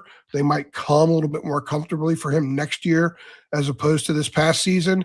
But he's going to help them being a 6'10", thick guy who's athletic enough and who is savvy enough and who is smart and who is all about winning games and not getting his, that he can help them a lot this coming season. Oh, there's no doubt about it, man. And I don't think he's a guy that, like, coming back, and obviously there's still a lot of work for to Carolina in the port. He doesn't feel like a guy that's, like, going to demand a starting spot or be pissed off if he's not in the starting lineup. I think he's a guy that it can do a lot of different things for you on both ends of the court and provides some of that depth, provides some of that versatility and some of that high talent and experience too, man. I mean, you look at the games he played in at Alabama. I mean, you look at the big shots he hit at Alabama, and then he comes here and does what he does as well. So, yeah, I think he's a great guy coming back, and I think he's a guy that, again, was in a lot of people's kind of like, if you could pick 3 guys from last year's roster that you would like to return, I think he was in a lot of people's top 3. Wouldn't have been top of that list, I don't think, but he would definitely be in the top 3, I think, for most people out there. So, yeah, I think that's super positive news for the Tar Heels. All right, guys, we are going to move the conversation on a little bit. That's kind of the round of at least breaking news stuff we wanted to talk about. You know, that was like 7 items. Not everything happened today, but I mean, 6 of them did, I believe. But we had to do it. We had to do it. So we can go in. We got some questions on our VIP board at 24/7 at TarHeel247.com. We probably should get to as well. We know what a lot of people are asking about as the comments roll by, and we'll get to Juke. We're not trying to string people along. We're just so much to get to. We can't do it all at one time. So you want to pull a few questions out? Yeah, I'll pull a few questions out really quickly. Funny enough, people asking about Juke in here as well. A lot of the stuff is financial related. So I'll tie that question in a little bit later. Because why don't we get, well, what? Okay, go ahead. You know what? We'll do it because the question isn't directly about like Juke. It's more about the financial rumors kind of circulating. David, I know you put an update out. I want to talk about these guys. Yeah. Let's talk about it, man. Because you put an update out on Sunday night, just a little update, and our boys kind of it was Juke Harris related, which you can see if you signed up. You've seen it over there. I'm not trying to string people on, but guys, like, this is how we make a living. So like we don't put every piece of information out to the public because a lot of people pay their hard-earned money to be on the boards to get stuff like this. But what can you tell us about, you know, how the Juke Harris stuff is going? Because I've said it, man. I've been the Juke Harris train conductor for months now. Really ever since I was at the Wake Forest game earlier this year. And I absolutely loved his game. You look and see what he was able to do through the rest of the year, and just being a big time bucket getter in the ACC for Wake Forest, I think is something that Carolina really lacked last season. It could have used a guy like Juke Harris in that rotation. So David, is you're the guy, recruiting guy, I've been kind of following this a little bit. Like, what can you tell us about North Carolina and Juke Harris, one of the most sought after guys in the portal right now? So, you know, when he went to Michigan for the visit late last week, the talk was, you know, it was locked up. And if he got out of there, a lot of people thought he would commit while he was there. Now I've heard some Michigan people say, no, that's not the case. So, you know, he gets out. He gets back home in Salisbury, and the whole North Carolina staff went with him yesterday. I mean, if you saw the picture, there were 4 coaches. Yeah. So, you know, the talk is, and I believe it is true, that I think North Carolina's really made a big offer here. Now you're going to see the numbers as high as 5.5 million. I have no idea about that. I've not heard anybody confirm it. It's out there, but I know this. Talking to a lot of people in the industry, talking to people who cover recruiting in other places, who are indirectly linked with this because the recruits that they're trying to get somehow are linked around this when the dominoes start to fall. There's a widespread belief that North Carolina really made a heavy investment here. So, and it's more than most people think it's more than what Michigan did. So I'm not trying to be veiled with the language here, but I'm just telling you what I kind of think. But there are some things that nobody really knows. But when you get enough consensus, you kind of feel that somewhere in there the truth lies close to it. So to make a long story short, I think you've got North Carolina or Michigan here. And I said this, Michael Malone had a puncher's chance. And I said that beforehand. And he went out with full-scale Ernie Shavers, from you old school people know who that is, throwing haymakers left and right. And, like I said, he threw his best punch. So it's going to be interesting to see where it goes. I think some of the Michigan people that I know still think that they're in a good spot, but they're not as confident as they were. I think there's some apprehension. And I will say this, the longer this thing goes away from Michigan, the more they have to worry. It's like anything else. When you think you've got some type of proposition that's dead shut, you've got it wrapped up, it's right there in your hand, and you look up a couple of days later and you've not had that commitment yet, and it keeps going. It doesn't have to be recruiting. It could be any type of business deal, anything, and it keeps farther and farther and farther away from it. You start to get nervous about it. So, I think Michael Malone has given him plenty to think about. So I think the ball's totally in their court right now. That's the way I would put it. Every once in a while, something happens in my career, and I revert to what my dad always says, save it for the book. Jacob's heard me say this 1,000 times. Noah heard it probably more than he cared to this past year. Here it is, 8:41 on a Monday night in the middle of April. We had a crapload of breaking news Carolina basketball stories today, and the highlight of the day is David Sisk bringing up Ernie Shavers. There you go. We have reached the pinnacle right there. Datica is a subscriber at Tar Heel 24/7. He said, don't fall into the Juke trap. So Datica, please elaborate on what that is. I'm intrigued to see. I'm intrigued to see what he's referring to there. Juke's a really, really good player. Obviously, everybody knows that. He's a unique player. And I also think he's a developing player big time. Mm-hmm. Go back to Juke as a freshman and Juke as a sophomore. Carolina sent out that tweet with Michael Malone and all those NBA players he was around at some point, and they were the hint was development. At least that's what was received. But I think Steve Forbes should get a little credit for allowing Juke, giving him the freedom to become what he was this past year. I know there are a lot of Steve Forbes critics out there, but he did give that kid an opportunity to explode and make himself potentially generational wealth as a basketball player. As far as Carolina goes, they need a guy that's a dog that can get buckets. It's been hard sometimes from the perimeter. RJ was a guy that got buckets, but he had to work so hard. And he had to develop one of the great step backs you'll ever see in the ACC in order to gain separation to get a lot of those shots off. Juke can do all kinds of stuff. And I think his game is just growing. And you get him around a guy who's been around NBA players, and you get him around a bunch of other talent, and you get him around someone like Avdalas who could get him the ball. And Juke won't score as much probably at Carolina, but he could be a whole lot better player and be on a team that wins a ton of games if he ends up at UNC. And by the way, I believe that the 24/7 Crystal Ball removed their Crystal Ball pick for Michigan today. Yes. I may be wrong, but I believe that's what I saw. I've seen 7 trillion different things today across my line of vision, and I think that's one of the things I saw. At least 7 trillion. No, I think you're right on that. I believe I have seen that mentioned a number of times in the live chat as well. So I'm assuming people aren't in there just making that one up. And Rick Barnes did also do an in-home Sunday, so Tennessee as well. Yeah. I mean, In fact, Grant Hughes from 24/7 from the desk, who puts together a lot of stuff, reached out to me today. He was doing something on what people who cover Carolina, Michigan, and Tennessee had to say about Juke Harris. And let's remember too, and talking to a couple of industry sources that know the Harris situation pretty well, one of the reasons he went to Wake, he didn't want to be too far away from home. yeah, He wanted his family to see him play. So, if you look at Knoxville, that's not too terribly far from Salisbury. And Chapel Hill obviously isn't either. Ann Arbor's a lot further away for sure. But we've also heard that, look, if you have the defending national champions in Dusty May, yeah, I think Michigan's a very, very appealing place right now for a guy who may want to go play in a different conference too, a better conference that's proven to be better than the ACC in the last few years. So I can see why he would certainly choose Michigan. I could see why he'd choose Carolina. And I haven't thought much about the Tennessee angle, but Rick Barnes is Rick Barnes. He can bring some dudes in. Yeah, I don't know if he fits there really when I think about a Rick Barnes kind of system, but I don't know. Go get a lot of shots everywhere. Yeah, David, you know Rick Barnes' program really well. Juke would get a lot of shots there. Nobody thought Nate Ament fit either. So yeah, and he did 100%. That's fair. That is fair. Yeah, I'd be interested to see how that. I think that's why they were in the Elite Eight.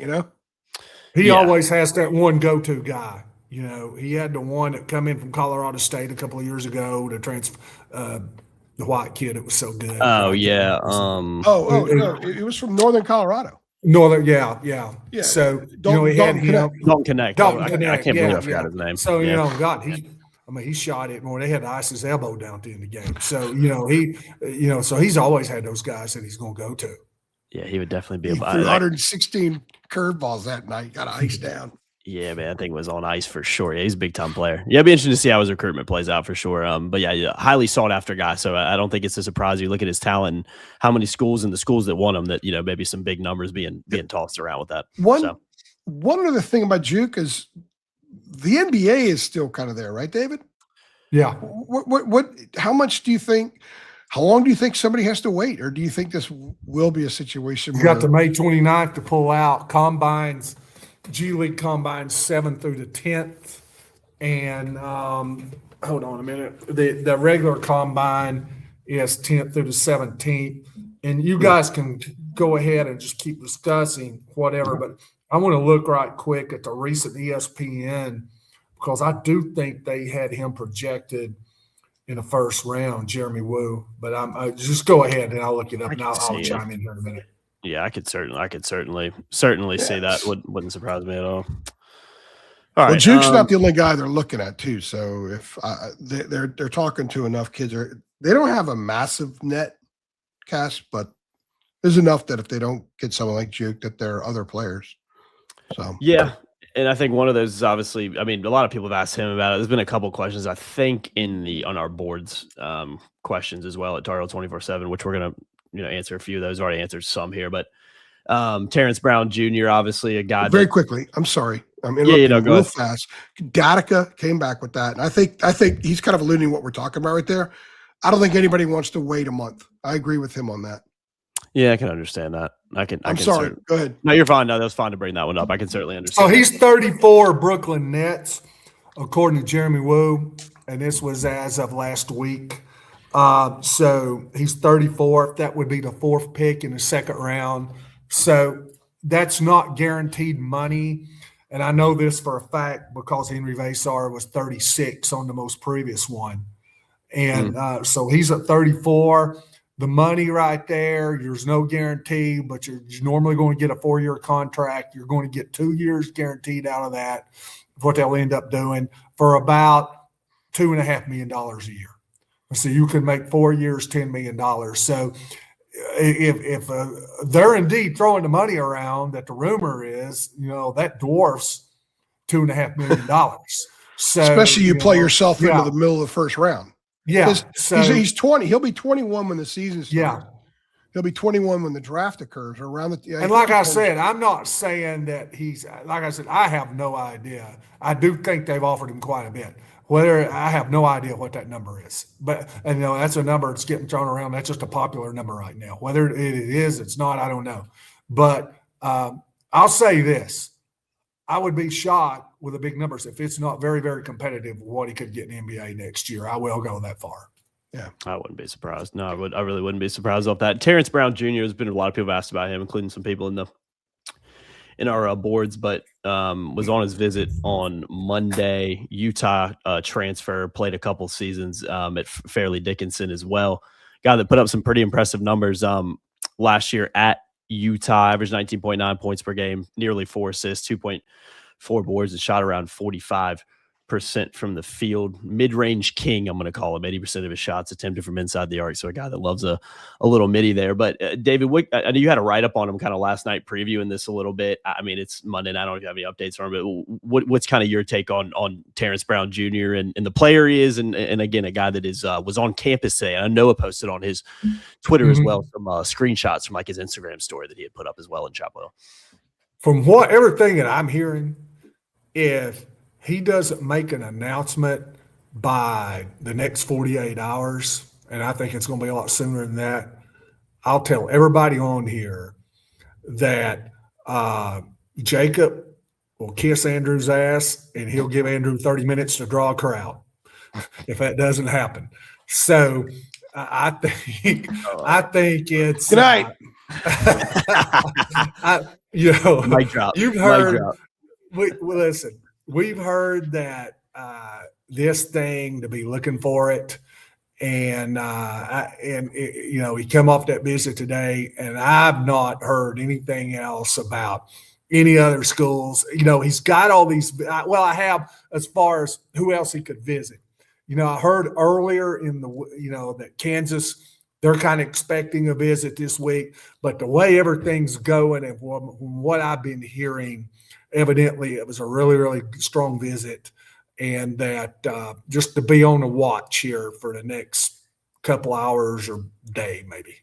Yeah. Did I say anything out of school out there besides the first part? We're on alert right now for multiple things, and we were told by multiple sources this evening. One guy's like, "Hey, don't retire for the night." No, let me say this: when I'm about to go on a 7-hour stream, I can't retire. I see a contact or a bit of a conversation or comment rather that 48 hours sounds like the Kansas visit still happening. That's just a number that I threw out. I'm making just a generality there, a safe generality by Wednesday. That from everything I'm hearing, if he's not committed somewhere by then. And it sounds like North Carolina's in a great spot. I'm just telling you, read between the lines here when I say it, that it would be a surprise. One of the things I really like about this kid is he's incredibly confident. When you go from the Northeast Conference, where he played his first 2 years, Fairleigh Dickinson, and you go to Utah, and you become a dude, like right away. That's a confident guy. If you watch the way he plays, he reminds me of a little bit longer. He's got some D Brown in his game, David. And I go right to the headband even. With D Brown, he's got a little bit of that in his game. People might remember him. He was the Illinois point guard when Carolina beat them in the title game in 2005. Played in the NBA I think he played in the NBA for a while. He was a really, really good college player. But there's some moxie in his game. Not a great perimeter shooter. Jacob, you noted that. Not a very prolific shooter. That might change, but he's a driver. He's a moxie guy. I think you're going to see moxie players gravitate toward Michael Malone because not everyone is going to be confident that they can play for him. I believe that's the way this thing is going to play out over time. So he's going to get kids that agree. It's like when dudes used to go play for Bobby Knight. They knew what they were getting into. So they really didn't complain too much because they knew he was going to kick their ass all the time, right? Same thing. It's like players that played for – I talked to a lot of players that played for Roy, and he would say things in a motivational way that would kind of ruffle them a little bit, but they understood why, and they understood that there was an end game to what was being said, and it always – and I'm not going to say the name, but Jacob, you know the story. A one-arm swinger. Yeah, you know the story. It always paid off. So guys that go to play for a Michael Malone, even in this short speed dating cycle that we're in right now, are going to have an idea of that. Now, I like the moxie he would bring to North Carolina wherever he goes. I enjoy watching the kid. And you take about Avdalas, uplifting his confidence some, meshing with Avesar, with Jiren Stevenson, increasing his aggression and physicality and all that stuff in his game. And then you bring in a dude like this, I think it matches well. I think you stir it up into a pot. There's a lot of good things in that stew. The people were asking about him. I think they've got a lot in common because, we talked about at Virginia Tech, he became maybe as a facilitator, became kind of tentative because he might make a good pass. The guys couldn't finish. Utah was the worst team in the Big 12 this year. So speaking to people out there, he became kind of tentative as a playmaker because, as my old high school coach used to say, there wasn't anybody on that team who could play a dead man in a cowboy movie. So he was, he ended up with a ball in his hands too much. And that was the criticism is because of that. But I think it had a lot to do with what was around him. So I think with him, the big thing that he can be helped with by Coach Malone if he comes to North Carolina is playing off the ball. So, when he doesn't have the ball, that he's able to learn that game and get himself open and get other people open, make reads, make decisions. I think that's the biggest challenge with him. Mm-hmm. Yeah, and a question mark on some of these guys that are very prolific scorers on really bad teams. Are they prolific scorers because somebody had to score? Or are they prolific scorers because they're really good players? And wow, they could do that with nobody around them. What can they do with guys around them? That's always something that to keep in the back of your mind when you think about a guy that plays on a team that really struggles. He had the ball in his hands, so he can create a lot of his own shots. But the other metrics aren't bad. So it doesn't look – he's not a guy who averaged 18.5 points, 19 points a game. I think it was 18.8 in the Big 12 and shot 33% from the floor. It wasn't that. So, but it is something to always kind of keep in mind when you talk about a guy that plays for a team that struggled. No doubt. That's a really good point. You bring up a really good point there. A question. I'm going to get just a quick couple questions in our boards chat over here on Taro247.com. That is not the right word for it, but my brain is about working halfway now. Self W16. This question is from over at Taro247. What can we tell about Malone and what he wants to do by the way he has attacked the portal so far? David, maybe I'll start. Whoever wants to start, actually. I'll let whoever wants to kind of take that one, run with it. David, you want to? Well, a couple of things that I really love so far. Like I said, he doesn't want to waste money. He wants to be responsible that they've been able to clear space and cap space is what we would say in the professional game. He's been able to do that. And I think he's aggressive. And, they've gone out, man, they're going in the portal and they're going after the big dogs. So, I like what I've seen. The first thing I told Andrew is he's approaching this thing like a business. And that's what Andrew said. So I think that they're looking to get the best players to fit that they can get, but they're also, you've got to know what your recruiting budget is. And that's something I keep going back to, that they're I think he's trying to be financially responsible. Yeah. I agree. What about in terms of the players maybe he's targeted so far, at least the guys that, I don't know. I hear a lot of people saying, well, maybe the 3-point shooting. We need to let this thing kind of play out a little bit because they've only signed one guy so far. And who's to say that he can't end up being if he's skilled, he can't end up being a tremendous 3-point shooter. Well, I shouldn't say tremendous, but he can be effective 3-point shooter. So let's let some of these kind of play out, just kind of see what that roster ends up. I really can't make a judgment on that yet. The first guy he's got skilled and he's got size on the perimeter, but that's the only guy he's brought in. I'm going to tell you this. He was able to keep Maximo Adams. And I'm going to tell you what, man, I love Maximo Adams. And Max can fill it up on 3 levels. I love him. Much higher on him than I was Mingo. So he's able – if you'll notice, he had 2 guys, one of them left, one came back. And the guy that he came back is a shooter, brother. So I can't say right now. We just need to let this roster play out, and then we make some judgments. That's fair. Yeah. And there's one thing about shooting a high percentage. There's another thing about knocking down the open 3. Got to knock down that open 3. Even if a guy's 34% in that range, if he can knock down the open 3, you know what? If you're on a team that creates a lot of open threes, your percentage is going to go up because they're going to have more open threes. Somebody mentioned something, a couple of mentioned something about Brown's defense. I haven't gone knee deep or waist deep into his metrics just yet. I don't really have a handle on what kind of defensive player he is just yet. Do either of you, David, do you know much about him defensively? Because I know that if he does commit, I will spend a lot of time going into that stuff. Yeah, I'm going to watch the film. There's not enough hours in the day. Yeah. So everything, but I want to get as it slows down to really start watching the film on these guys. And the thing I'm going to do it, I'm not going to watch highlight tapes. I'm going to watch multiple games. Yeah, I was asleep I fell asleep around 4, up at 8:30, and I got my steps in. So thank God about that. Yeah, there's just so much going on right now. There's only so much you could do, especially if you want to do it at a certain level. But if he does commit, I will peel the layers on that. Yeah, we definitely will. That's what we do over here at Tar Heel 24/7. Guys, get some questions in the live chat. We've been about an hour 20 so far. We've hit on all the breaking news topics. Let's talk about some of these other guys that are on here. I know people want to know about. I've seen questions about some of the other guys, and yeah, if there's anybody you've seen, I'm trying to go back. Well, we've seen a lot about Slim Jesus. So it's a great nickname, by the way. Fantastic. Yeah. So we've heard a lot about that. So with him right now.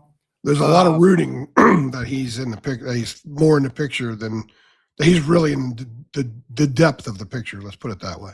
Yeah. So I talked to a guy yesterday, and in fact, he texted me while we're on here. Kevin McPherson from Hog Beat, and they're an independent Arkansas cover Arkansas independently. Man, and he's really ferocious on the recruiting front. So we had a long chat about that, and he believes, and matches some of the things that I've heard, that kind of Arkansas, North Carolina. So it sounds like, we've talking about Michigan and North Carolina, with our other ones. So I think North Carolina's like maybe in the two-man race right this for Arkansas. John Calipari is all in for him. I can't deny or confirm that he headed out to Oregon when they were at the Nike Hoop Summit over the weekend, but he's all in. But a big part of this is going to be Chuck Martin. And Chuck Martin, there's two things here to remember. Number one, he was Mika's lead recruiter at Arkansas. And number two, he was in charge of the international recruiting at Arkansas. So he's got the ties. He's already got familiarity there. So you bring in a couple other things here. What would it mean that Malone coached Joker, a European? So that remains to be seen. But I would think for a guy his size who has perimeter skills, that's got to be very attractive. Mm-hmm. And the other thing is, his mom played at North Carolina. Whether that's a big deal or not, I don't know. I think things have changed so much, it's hard to say.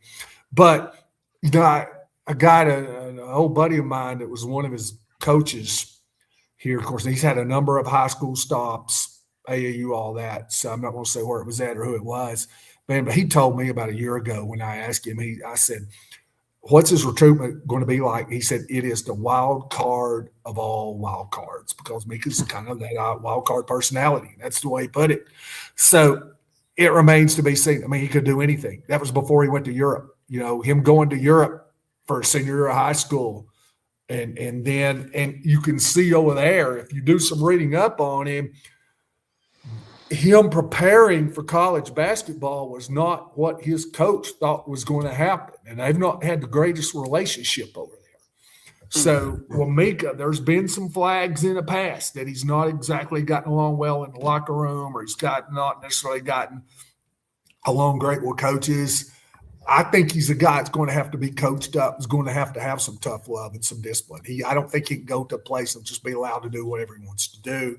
So, look, Malone's used to handling guys like that in the NBA. Can you imagine coaching those guys and every one of them make more than you do, and they've got all those egos and they've got those agents? So he's used to coaching that. So, and Calipari is too. So I think you've got the two perfect guys trying to recruit him. I don't think a first-year coach or some guy that doesn't have control of his locker room would do very good here. But I think it's those, from everything I hear, those are the two schools we're looking at. Yeah, no, I'd be interested to see how this thing played out. He's been asked about a lot. I'm glad you brought him up. He has been asked a lot. And Isaiah Dennis, too, has been asked about a lot. I think there's been – I don't know exactly where the rumors are not rumors are coming back. The chatter about him officially coming back to North Carolina has necessarily come from. I've been trying to kind of figure that out on the live stream. I don't know if someone else has reported it. I don't know if it's – I know it has been it's on social media as a rumor. I've seen people on social media also say, no, it was just a rumor. It's actually not true. I've seen people in our chat and on social media, they're absolutely running with it, including Garrett Clemens, who are saying Dennis is coming back. So, again, about 7,000 news items have happened today. So I don't even know if you guys heard, AJ, have you heard anything about Isaiah Dennis? Well, yeah, again, we've heard some mixed stuff. He was supposed to have an OV to St. Louis over the weekend and did not happen. I can go. I don't even know if I mentioned this. Did I mention this on the pod, or was this something I said before we started recording or before we went live? Because I talked to Isaiah in Greenville as well. I did did about a 6-minute one-on-one Q&A. Got some really, really impressive dude. It was really the first time I talked to him. We don't get open locker rooms as often as we used to, certainly on the road with Carolina. And I hadn't really had a reason. He wasn't given to us, but I went over and spent some time with him. Really impressive kid, and very, very clear that he loves being a student at UNC, loves being a part of the program. I think it's where, if he could have his druthers, everything would work out there. Would rather not go somewhere else to have it work out. That being said, this is a business decision for him just as much as it is for the program. And he has to look out for himself. So that's a lot of guys hit the portal to explore. Remember, Seth Trimble was in the portal for a week 2 years ago. He explored, got a call from Danny Green, came back. So would it be a surprise if he came back? No, it would not be a surprise. Would it be a surprise if he came back and played a ton? I don't know, because I don't think we really know what kind of player he is, because he played 33 minutes this past season. In fact, he battled some injuries and had to deal not just with the injury aspect, but being behind. And he's a young freshman with a lot of older guys around. He's coming from behind and trying to catch up. And he wasn't getting rotation minutes at all. And I remember asking Hubert about him in fairly early January. And Hubert's like, oh, he's doing great. He's coming along, doing everything we love. And I'm thinking, okay, it would be interesting to see if we see him enter into a game in the first half. Next thing you know, I think it was Wake maybe. He got in the first half for a few minutes. And that was it. I don't think he played in the first half the rest of the year. I do think there was some confusion from the Dennis camp about why he didn't play more, at least get more of an opportunity, because there were times when this team was struggling, and you got to yank him out and put somebody else in. You know, one of the things that Hubert did not adopt from Roy Williams was pull the guys that are struggling off, put some new ones in. Roy did that at some very difficult times during the course of his time at Carolina, and often it worked. It paid dividends. So we don't really know what kind of player he is. I know this much. He's not going to be an issue for a coach. It's not going to be an issue for a coach. He's going to be there. He's got some stuff to his game. We see some talent. I watch warm-ups all the time. I'm down the baseline every game, home and away, and I know it's just warm-ups, but you can get a feel. There's some good, refined stuff to the skill aspect of his game. So if he did come back, we see surprises all the time. Would it be a shock if he's a 15-minute guy, 20-minute guy? Probably not. Would it be a shock if he comes back and doesn't play a whole lot more than this past season? Probably not. I just don't really know. We have to see him in competitive environment to get a better feel for it. But I know that he wanted to be a student and a basketball player at North Carolina. 100%. Yeah, I'd be interested to see how that thing plays out. And again, I think it was Tar Heel's story that put up, I've seen people say it, which I think is an Instagram account or social media account, put up like a Instagram post about it and deleted it. So I think that might be where the rumor came from. And again, Noah's been Noah has been trying to track it. Yeah, that's what I believe, and I think there's some truth in that at least. Again, multiple people. Noah's going to come on here in a few minutes. Can we fit 4 on the screen? Do you know? Yeah, we should be able to. Again, we can. I was actually getting ready to wrap this thing up, but I guess we'll bring Noah in here as well. No. I told him he was going to be on, and we had to.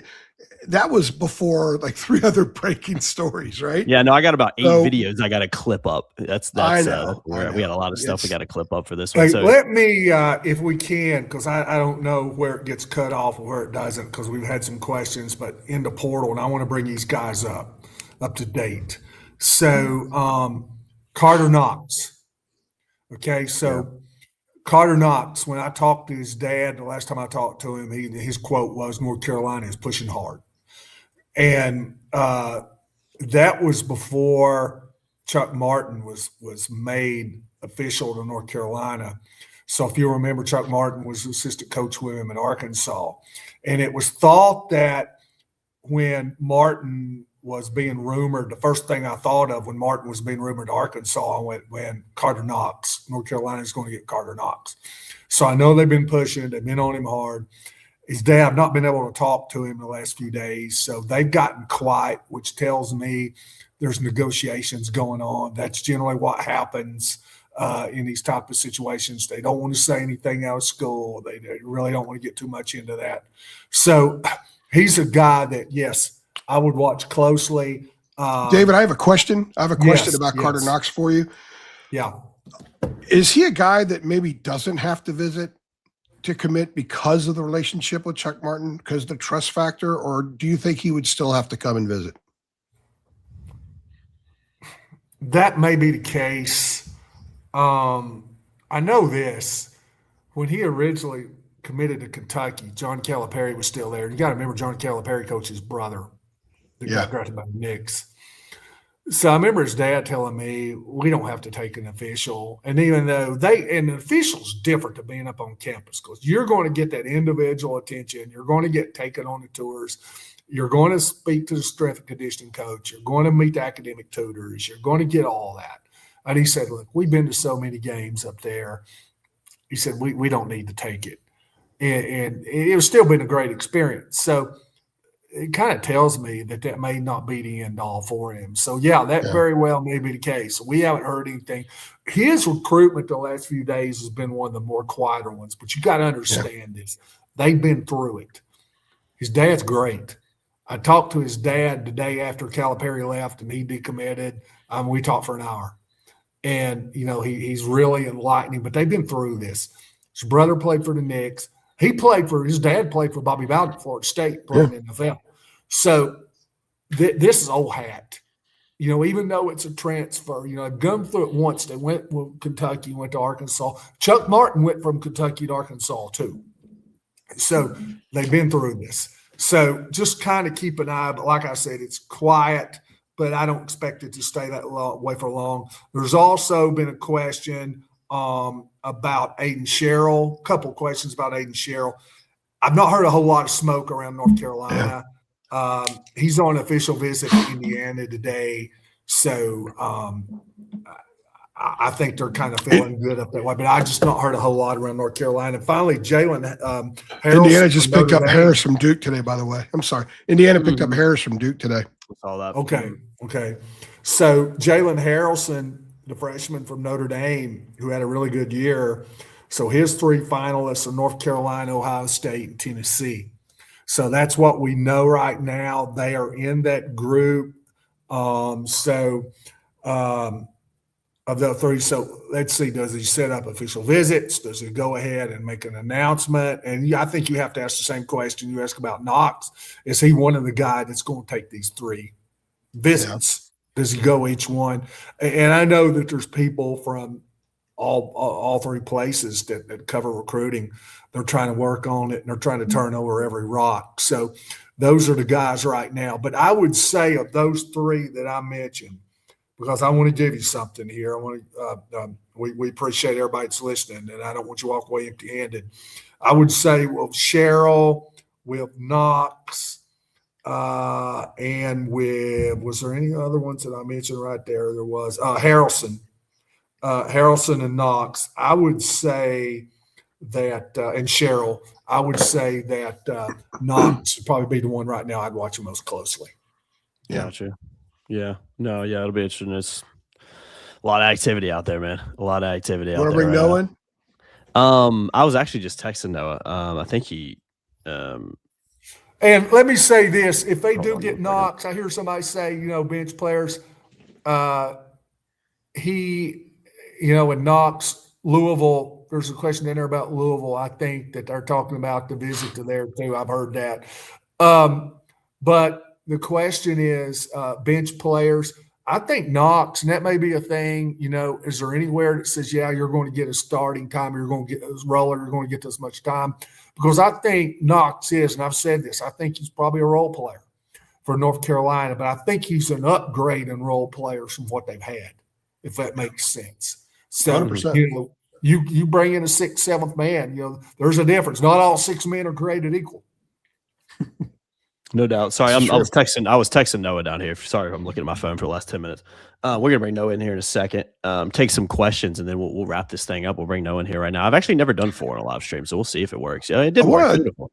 Before we take questions, I want to get Noah has been almost through this has been joined at the hip with me since about 9 o'clock this morning, Noah?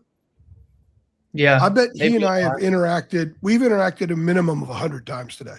I want to see the screen time today and the time that I've spent on the text message app. It's probably really scary. He's going to get a message that says you have exceeded your screen usage time today. And it's just been with you. So what is your take on how today has If your wife takes your cell phone, Andrew, and goes through it, she's going to say, who's this Noah chick? Yeah, 100%. Why you texting Noah? Whoever she is, she likes basketball. This is with me at all times, so she can't go through it, my friend. No Tiger Woods episodes for you, huh? No. At least not public. At least not publicly. I think there's a couple of interesting things. The first thing, I know that you guys have talked a lot about a couple of the potential transfers. I did see something about Knox. I think on Twitter somewhere, someone reported that he was going to visit Louisville, maybe some point in the very near future, just to put that out there. And I did see a report somewhere about Terrence Brown potentially visiting Kansas and Kentucky coming up.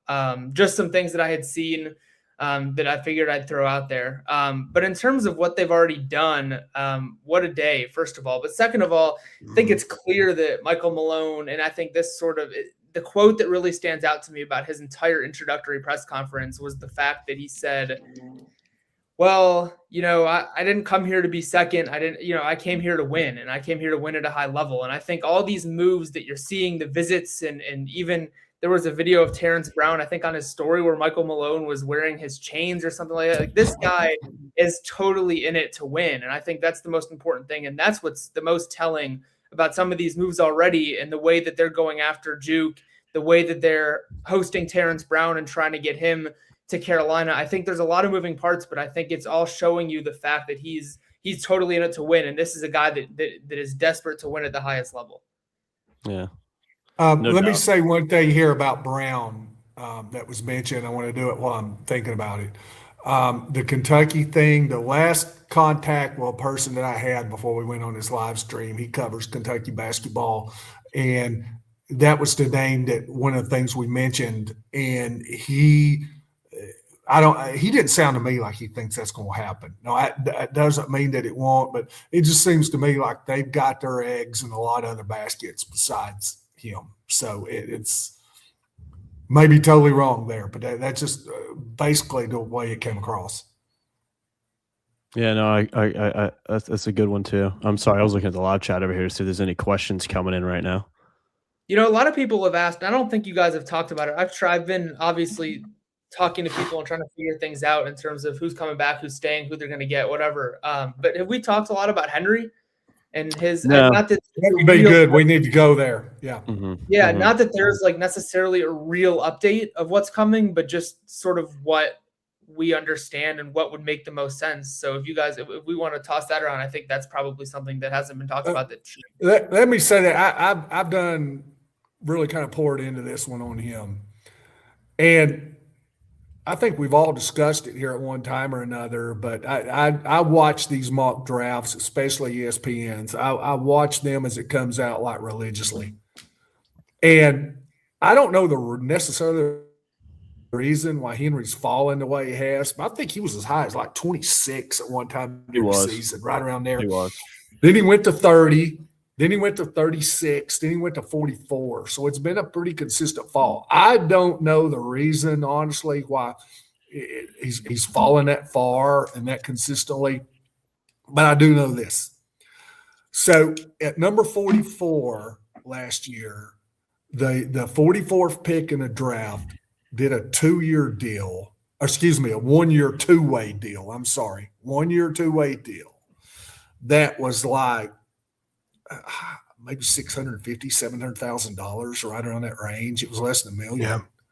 So you're talking about staying if that's what he ends up getting, and he's going to know. I fully expect him to put his name in a draft, go through the process, get the reports, and then he's got to May 29th to decide. And this thing may get drawn out. But if I would watch these mock drafts closely because they're pretty accurate. If he's close, gets up, there's 30 picks in the first round. Everything in the first round is guaranteed. If he gets up to like low 30s, 32, 33, it might get very close. But if he's mid 40s, I would be very, very wary here about him staying in. I mean, there's no reason to when he could come back, play for a coach that's developed NBA big men, but you're also looking at the money part of it. And I keep going back to the money part, but it's huge. I mean, he could make 4 times, 5 times more than what he would make in a two-way contract. Yeah. A couple things on Henry. One, I think he dropped because his rebound numbers went down after Caleb got hurt when he was playing without Caleb. And part of that was his own injury, but the rebound numbers weren't consistently there. We saw him have to bang a lot and body guys a lot and get bodied, and he struggled at times with that. And coming back for years, how you take care of that. It's one way. I wonder if that boozer game hurt him, dude. I wonder if that hurt him, Andrew, because Boozer knocked him around pretty good. Yeah, he did. He knocked him around pretty good, and there's no doubt about it. And that's okay, because if it's ever going to be part of who he is as a player, he has a year to enhance that a lot. And he'll play for a guy that understands that. And he'll play for a guy that will know how to get him to where he needs to be. And the other thing about Henry, too, is sometimes guys want to get to the leagues. They want to get that second contract. For Henry, it's about getting to the league and then being able to stay, because he'll be 23 next year when during the NBA draft.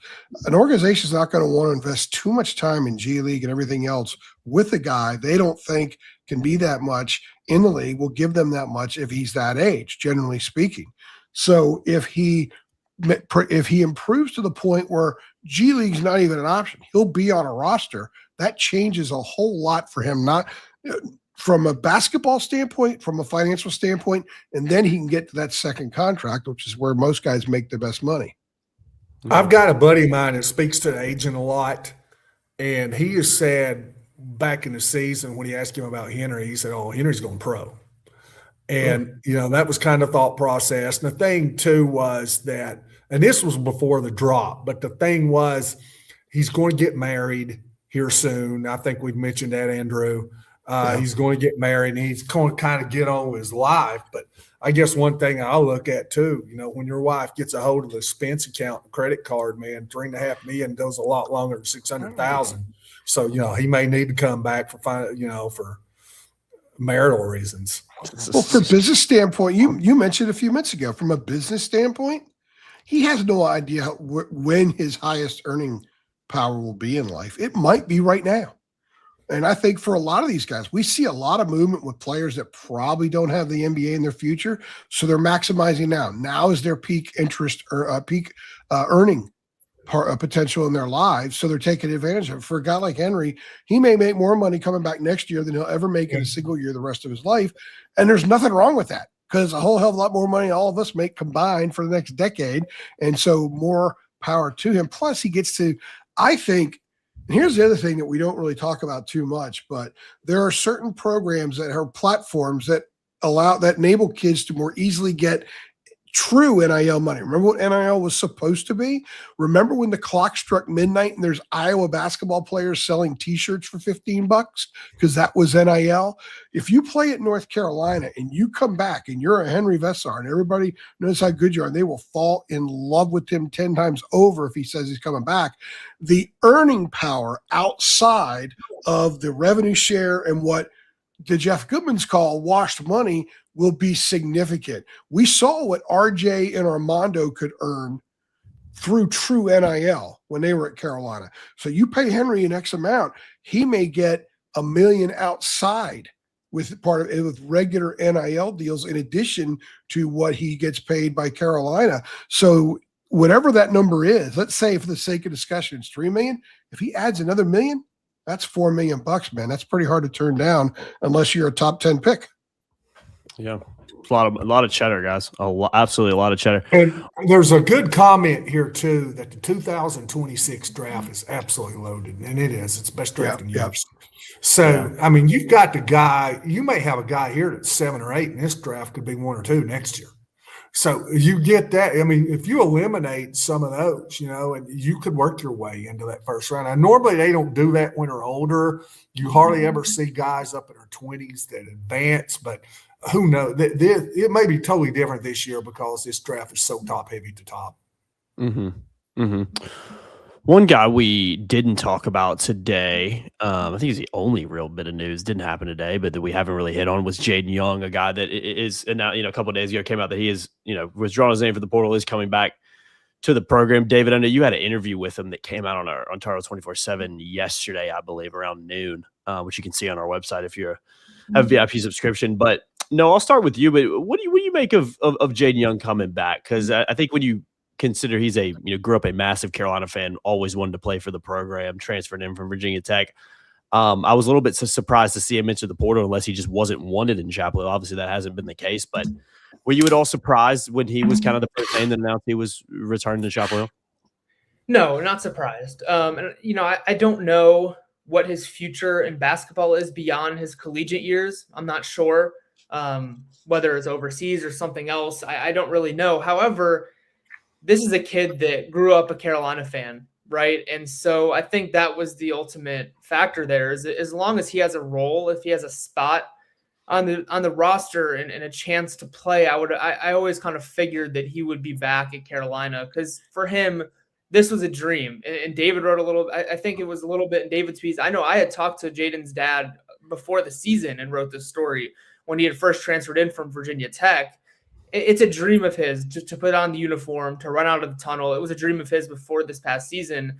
And so I expected as long as there was nothing crazy outside, barring something unforeseen, that he would be back and just sort of embrace whatever role he has and try to earn. With the new coaching staff, you can always earn something, right? We saw that with football last year. There were some guys that you didn't think that would see the field that ended up seeing the field because it's a new coaching staff and everything starts over. And so he has that opportunity this year with Michael Malone. He has an opportunity to prove to the coaches. I mean, I know there are some of the same still assistants, but to Michael Malone to prove why he can come off the bench and be an asset for him. So I was not surprised at all. This is a dream. He was a kid to play for Carolina. So I figured that would be a good enough reason for him to stay. Let me comment here real quickly, and I want to hear David's comments too. He talked to Jaden's dad the other night. I don't know if Jaden wants to be a coach. His dad's a coach, and Jaden's going to be 23 when next season starts. He's going to be 23 years old. He might already be thinking about what's next, and to have a year under Michael Malone to almost kind of fall into your lap, because he entered the portal before Malone was technically hired. I mean, he announced before. I mean, no, we'll go into the whole Malone thing. We discussed that last week, but he didn't stay in very long. And if you want to be a coach, and you could spend a season playing for a Michael Malone, that's a pretty good investment for a year. And oh, by the way, you get to wear Carolina, you get to run out of the tunnel, and you're at the school you dreamed of as a kid, and you're going to get compensated and maybe have a chance to win something significant.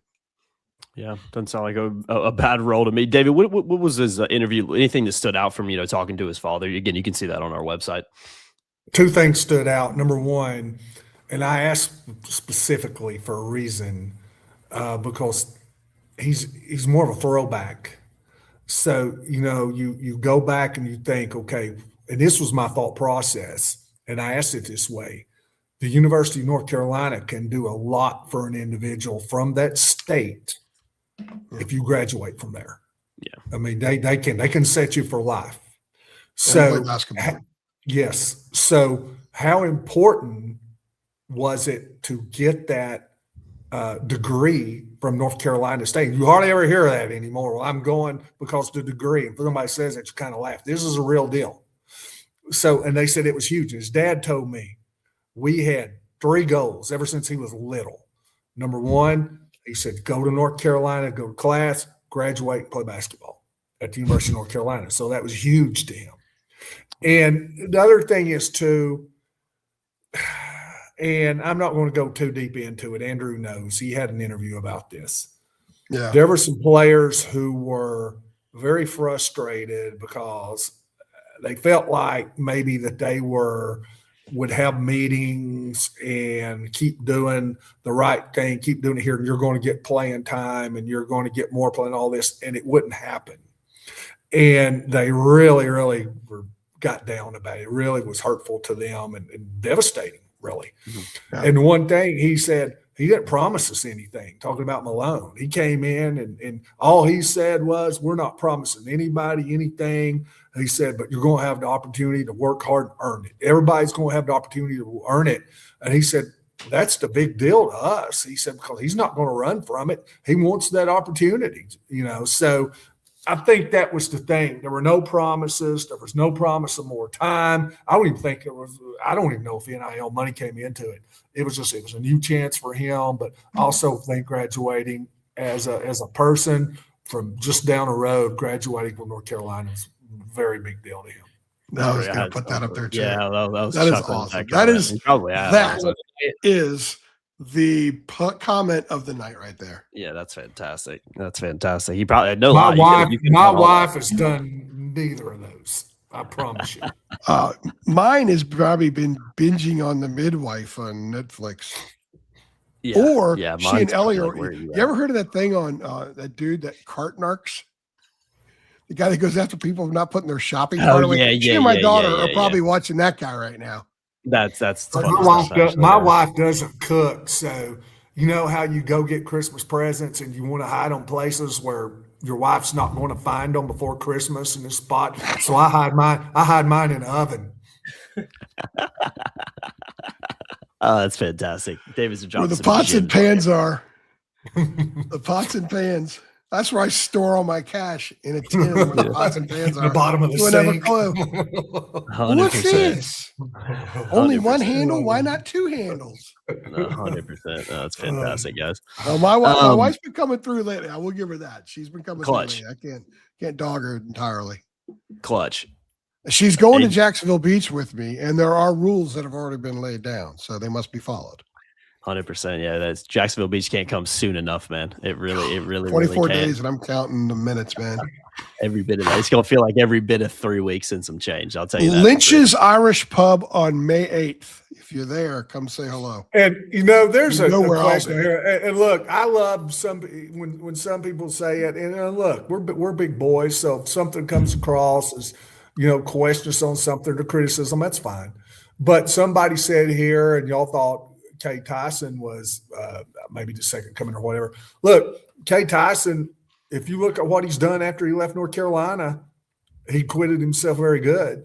For whatever reason, you never know. Sometimes it doesn't work. And I think that's what you're going to look at all in the portal here. A lot of these guys just needing kind of a fresh start, finding a place where a coach can develop them. Hey, there's no promise that it'll work. But I think they look at some of the upside of these guys. So, look, it's a risk. It is a risk. There's no doubt about it. Anytime you get a kid out of high school, it's a risk. You just never know. I chose this because I probably worth addressing because it was almost a year ago. I never did retire. I just announced I was leading Tar Heel Illustrated and needed a little bit better work-life balance, which I still seek. but there's better understanding now. Thank you to the coaches getting fired and the portal and hired and staffs and all that kind of stuff. It challenges that stuff. But no, I appreciate what he says there. I didn't retire. I just needed to leave Tar Heel Illustrated in that network. And I was very fortunate that 1 week after my column came out, this job approached. Yeah, so it worked out really well. I had 2 job offers that day. One of them, no one knows all about that. One of them, which was an incident later down the road, which I won't get into, it's a funny as hell story and will be in the book one day. Hopefully I'll live long enough to write that book.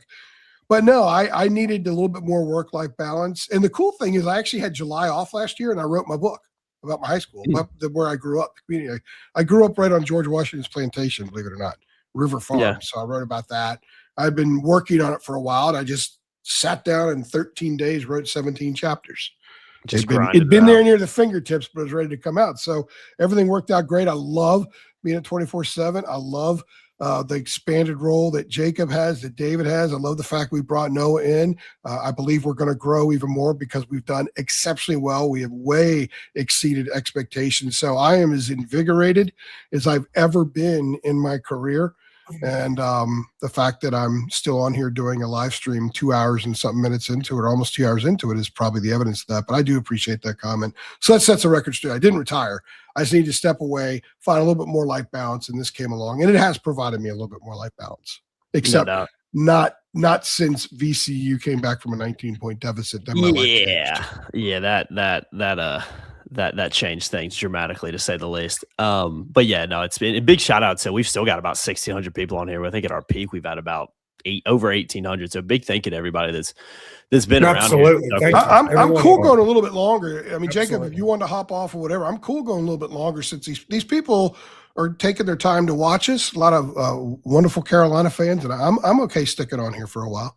Yeah, I need to clip up some stuff. I can't do that until this is over. So let's go a few more minutes and we'll wrap this up, because I do want to clip up some of the commitment stuff. I know a lot of people have appreciated us putting out, and just so people who don't know, maybe haven't seen it, we do clip a lot of the stuff up and run them over the next couple of days. We'll probably put out some stuff tonight, and some of the topics we hit on, especially some of like the breaking news stuff in terms of the commitments that happened today, and some other stuff as well. Probably the Kim English, probably clip that one up and try to get that out tonight. So I know a lot of people don't listen to all the live streams. So I hope everybody's enjoying us putting some of those clips out, so you can kind of digest some of the stuff differently instead of having to kind of sift through here. But again, we appreciate it. We'll go a little bit longer. Let's get some questions in. If anybody wants to ask any questions, we can take those. But yeah, go ahead. Yeah, I thought you were finished. My bad. No, bad read on my part. That was a turnover on me.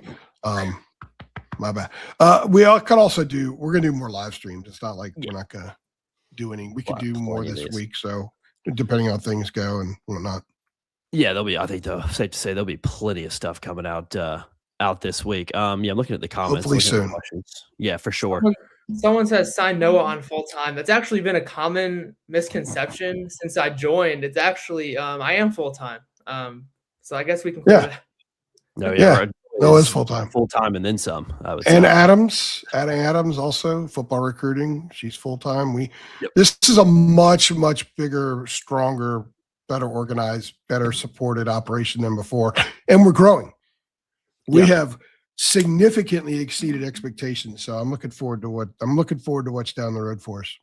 Yeah, no doubt, man. It's been awesome, absolutely awesome. Someone asked earlier and this happened a while ago. I just remembered it, but someone asked earlier if we thought Carolina's NIL budget this offseason might go in excess of $20 million. I don't know if you guys have any insight on that, but I did see that question asked multiple times, and it might have even been asked on our message board thread.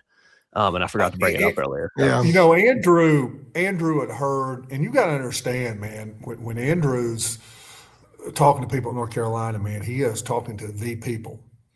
And I scoffed at it. I didn't believe it. And, I wrote an article after North Carolina lost, in the first round of the tournament. And I said, I'm not going to bash Hubert. The people that make these decisions need to step up and make some decisions. And when they said that, and they've told Andrew, look, money is not going to be an object. we're going to spend with the best of them. And he told me that. I said, Andrew, you got to quit believing everybody.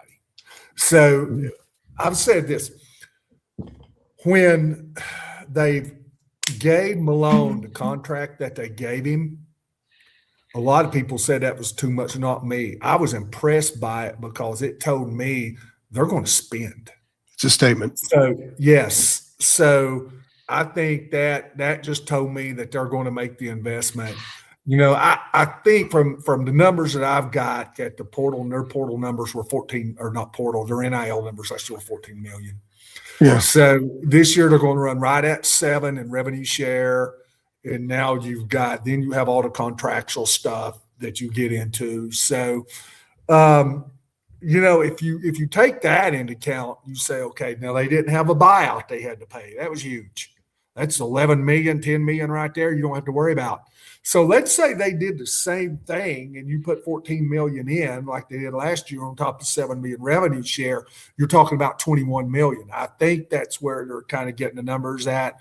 So we'll see, but it could with revenue share, and they say they're going to spend more. If it was 14 last year, I think it could get higher than that this year. I think if it gets in between 15 and 20, we'll end up getting the numbers on it, but that may be a possibility. Yeah, I've reported this enough on our site that I can say this here. I was told a couple of times that probably the starting point would be 15, which is $1 million above. So you got to figure your starting point's 15, but then when you got Juke dancing in front of you with an opportunity to get him, and you can keep a Henry, and you can get a Terrence Brown, and you can get Avdalas and stuff like that, you start thinking about the roster you could put together and what you could achieve with that roster. The money is no object mindset gets tested, and they'll all find out. But I would think that Michael Malone could have gotten an NBA job. We've been told that the Pelicans have been a job that they would have gone after him really hard, and he wouldn't have to worry about, do you have enough to fill the salary cap? That's not an issue there. So I don't think he would have taken this job if they were going to penny pinch. Now they're going to be wise and frugal. We've already seen that. And I think one of his obligations is to be frugal and wise with some of the way they spend money in order to validate them making the investment that they're going to make. They're going to try to maximize. And it's not just throwing 20 million in a roster and saying, well, they're going to win a lot, because that's not the case. You got to put that money in the right places like you do any investment. There's a reason only 15, 20% of restaurants succeed. They all got food. They got people serving it. A lot of it's pretty much the same stuff, but there's everything else that goes into it. So I think that the intent is to do what is necessary to field a team that can cut down the nets on the first Monday of April. I think that's going to be the annual mission moving forward. Yeah. From the numbers that I have, and I know, man, I talk about these NIL numbers ad nauseum. I'm fascinated with it. But if you take the players, let's say Henry comes back. So Henry, Stevenson, let's throw Isaiah Dennis in. Let's say he comes back, and Jade Young. You're talking about, if the numbers I have are correct from last year, we're talking in between 4.5 billion right there. So if it's over 15 million, they've still got better than $10 million to play with, at least. 10 and a half low at the floor to work with here in the transfer portal. So they just picked up some. They just picked up some, David, as you talked about. For the people that may not have been in earlier, with Mingo, with Luka, and with Kyan Evans, what was that number that you said they probably say that? With Mingo, Luka, and Kyan Evans no longer being in the picture. It was the obligation that they had to them. Now that they have to use. Yeah, it was right around $6 million. I think that's the number I had. It was right around 6.1. Yeah, you can do a lot with that. Yeah, because you gotta pay role players. You got to pay guys now. You gotta have to. I would think. You need another big, right? You need a guy that can bang. You need a 4 or 5. I'm intrigued at the idea of Henry playing with 2 guys in the low post some, especially with his ability to pass. You got Avdalas out there. I think there's a lot of interesting things that we'll see and they're going to have some more beef up front. There's absolutely no doubt about it. Yeah, no doubt. Let's see if there's any other questions coming in, guys. Anything you want us to answer real quick before we head on out of here? Still got about 15 There was a minutes. question too on that about throw Dixon in on that. Like I said, now these are numbers that I were given, and I'm not going to throw out exactly what they made. I don't want to do that on here. But Dixon and Dennis roughly had the same salary last year. Yeah. So it was Gotcha. 6 digits. Yeah. Gotcha. Someone asking why did Mingo and UNC part ways? Just go back and listen to the very beginning of this podcast. I think our conversation on it ended about the 12-minute mark of the podcast. I have it written down over here somewhere. So yeah, go back. It ended 2 haircuts ago. Yeah, at least, depending on how fast your barber is. You remember the old Dean Martin roasts? You remember that? I know you two don't, but I do. Foster actually, Brooks was on there. Foster Foster Brooks played the drunk role, and he had the big beard, and he said, I'm not saying that tonight's festivities has gone a long time. When I got here, I didn't need a shave. So that was one of his famous lines. Yeah, when he got there, he was only on drink number 5. Only. Let's see. There was a question real quick. What's the deal with Ivan Matlakovich? I have not heard much about him. He obviously got hurt last year. I mean, he qualified. He qualified to redshirt. Yeah, he qualified to redshirt. He's guarantees making more money doing what he's doing at Carolina. Was he at Not that it really matters. You would know, or might. Was he at Malone's press conference? Yes, he was. Okay. Yeah. Okay. Yeah. Interesting. He was there. Yeah, I don't know what the deal is. One of his best friends on the team was Luca. In fact, that I talked 7 hours ago when I talked about Luca in that interview. Yvonne was sitting right next to him the whole time. Man, it was just like, listen, all this kind of stuff. There's a lot of questions on here about Jonas. Yeah, a lot of Jonas Saracen questions. Yeah, I have asked. I think Doug Halverson in there too. Sorry to cut you off. Jonas Saracen, strength and conditioning coach, Doug Halverson, trainer, been there for a long time. Really, really good dudes. I talked to them at the presser and asked them, "You gonna be back?" And they said, "Well, we don't know." So I have checked with several sources around the program over the last 3 days. I guess Saturday, Sunday, Monday. I've not gotten a response on any of them, so I don't know. I hope they're there. I certainly. I don't know why you would move out your trainer. He's been there for a long time, knows the lay of the land. As far as Jonas, maybe Malone has a strength guy already in mind. Who knows? But Jonas has been there for a long. You go back and watch old clips. Jonas is on the sideline. So is Halverson. Halverson had darker hair back then than he does now. But around for a while. We've had conversations, and we may even talked about this in a pod 2 weeks ago. We were rattling off the names of people that you'd hope that they would keep in the program by going outside. And obviously Sean May, obviously Eric Hoods was at the top of the list. He's there. Sean May, 100%. Halverson and Saracen. And certainly Pat Sullivan's totally understandable, especially since they hired Malone, because he spent most of his career in the NBA. He speaks the same language as Malone. They totally get it. So that makes a whole lot of sense too. So I would like to think that they're back, but I don't know. No one has even replied. They haven't said yay or nay on it. So I don't know. Yeah. Some people. I'll try again tomorrow. Tomorrow, but I don't want to pester people. That's the thing. Honestly, lately, I feel like I've pestered some people too much. That's understandable. And if they're watching, they know one of them in particular who has not responded to my last 7 text messages. I'm getting ignored over here now. But I have a responsibility to send them an 8th if I have a question on the 8th. It's just my job. Yeah. So Yeah. I'll end with this question. We'll wrap this up right here because this guy's been asked about many times today. And I'm probably going to mispronounce his last name, but the St. Mary's forward, the transfer, Morawskis. Is that how you pronounce it? I know there's been some pretty heavily links with him in Louisville. I think I don't even know, maybe not crystal ball is not the right word, but people reporting he's a favorite to go to Louisville, all this stuff. But I'll bring him up because he has been asked about a handful of times. And any news on him, Dave? You heard anything about him? Any chatter? They all run together so much. If it's ones that I don't hear with North Carolina, it just absolutely runs together. But I have done. there's been a school that I've heard about with him, and I apologize because I cannot think of it right off the bat. But like I said, North Carolina wasn't involved, so it's kind of gotten away from me. But Yeah. I've not heard him. I've not heard him mentioned with that. Yeah. That was one reason I didn't answer it, because I have not really seen his name linked much with Carolina or really on our. And we I haven't hear a seen him lot talk of see about it Eric before. Reedy a lot on here too, who left UConn, I think it was, on the portal. Now he's a 7-footer, so that may be one on down the road. I've not heard that name mentioned with him either. But when they look for big men, he's definitely a big one. Yeah, no need to get in all the Louisville thing, but this 100% right. Back Yeah. Kelsey's power trip. I saw Louisville on here, man. Louisville loaded up today. I mean, my goodness.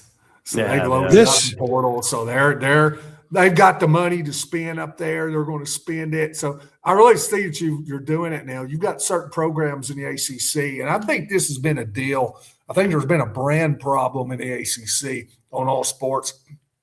I kind of laid back. They've not spent the money. And I think North Carolina's kind of fallen into that. And I think you see Duke, obviously, with basketball is spent. And I think you're seeing now Louisville made that issue with Pat Kelsey. And it's always been there for Louisville, but they just needed to go about it the right way. So, you've got Louisville and North Carolina now really, really making that push to get back there with Duke. David, Jake Hall, he's a freshman from New Mexico, scorer about 15 points a game. Every time I see his name pop up on social media, some very reputable people are connecting him to North Carolina, at least as one of a healthy handful of schools. I don't know what you know about him as a player, but is there anything you could add to this discussion about him? We've reached out to the agents and have not got a response back on it yet, and that happens a lot. And like you say, you just gotta keep.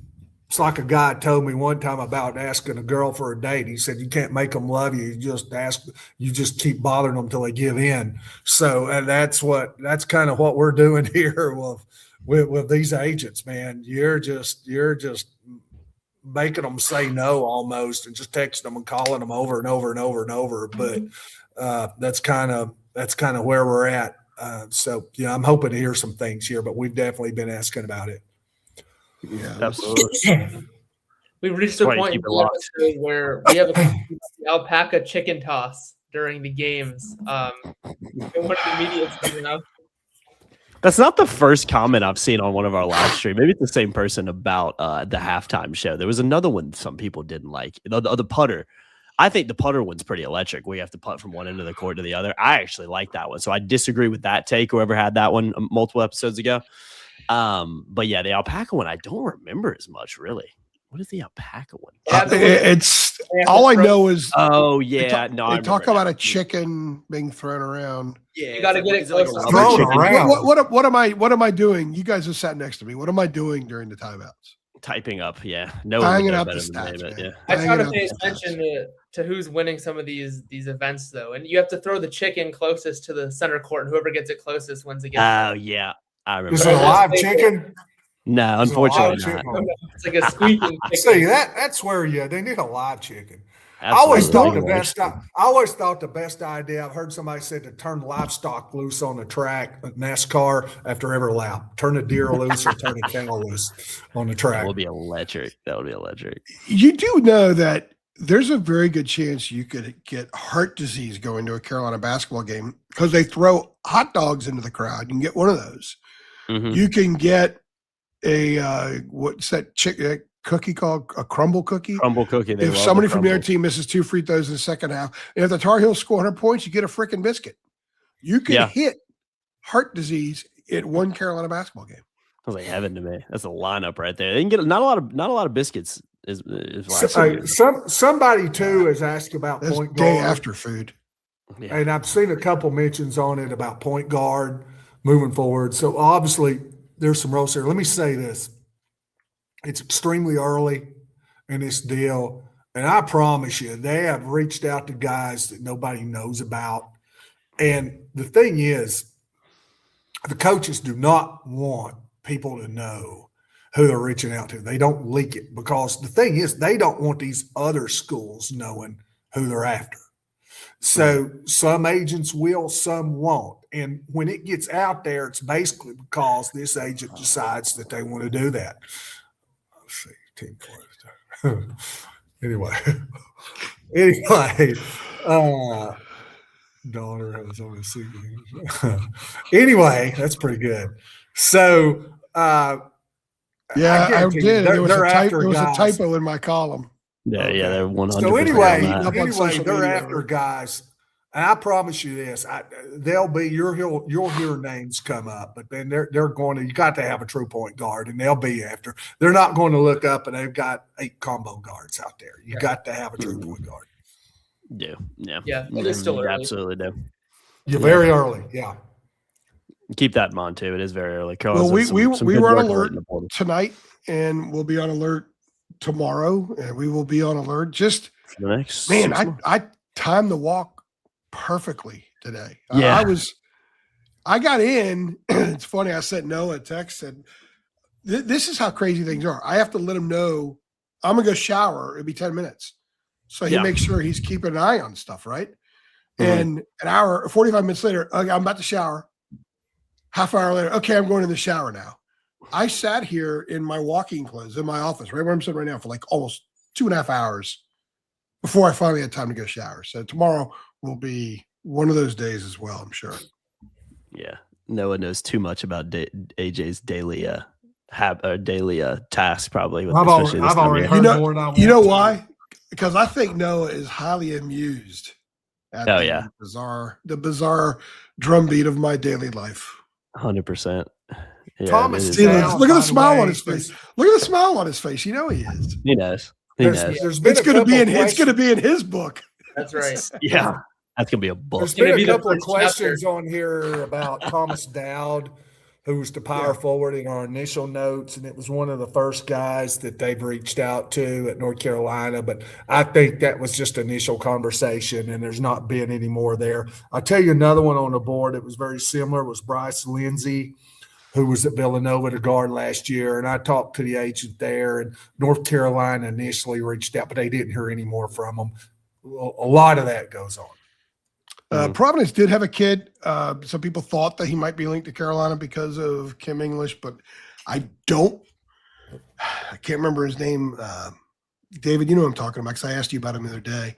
The kid from Providence. I think he's already committed somewhere. I'm drawing a blank on the name right now. Pardon me for that, but I don't think there's anybody else that, as far as I know of right now, but could emerge. You never know. You never know. Again, this is the most fluid time of year.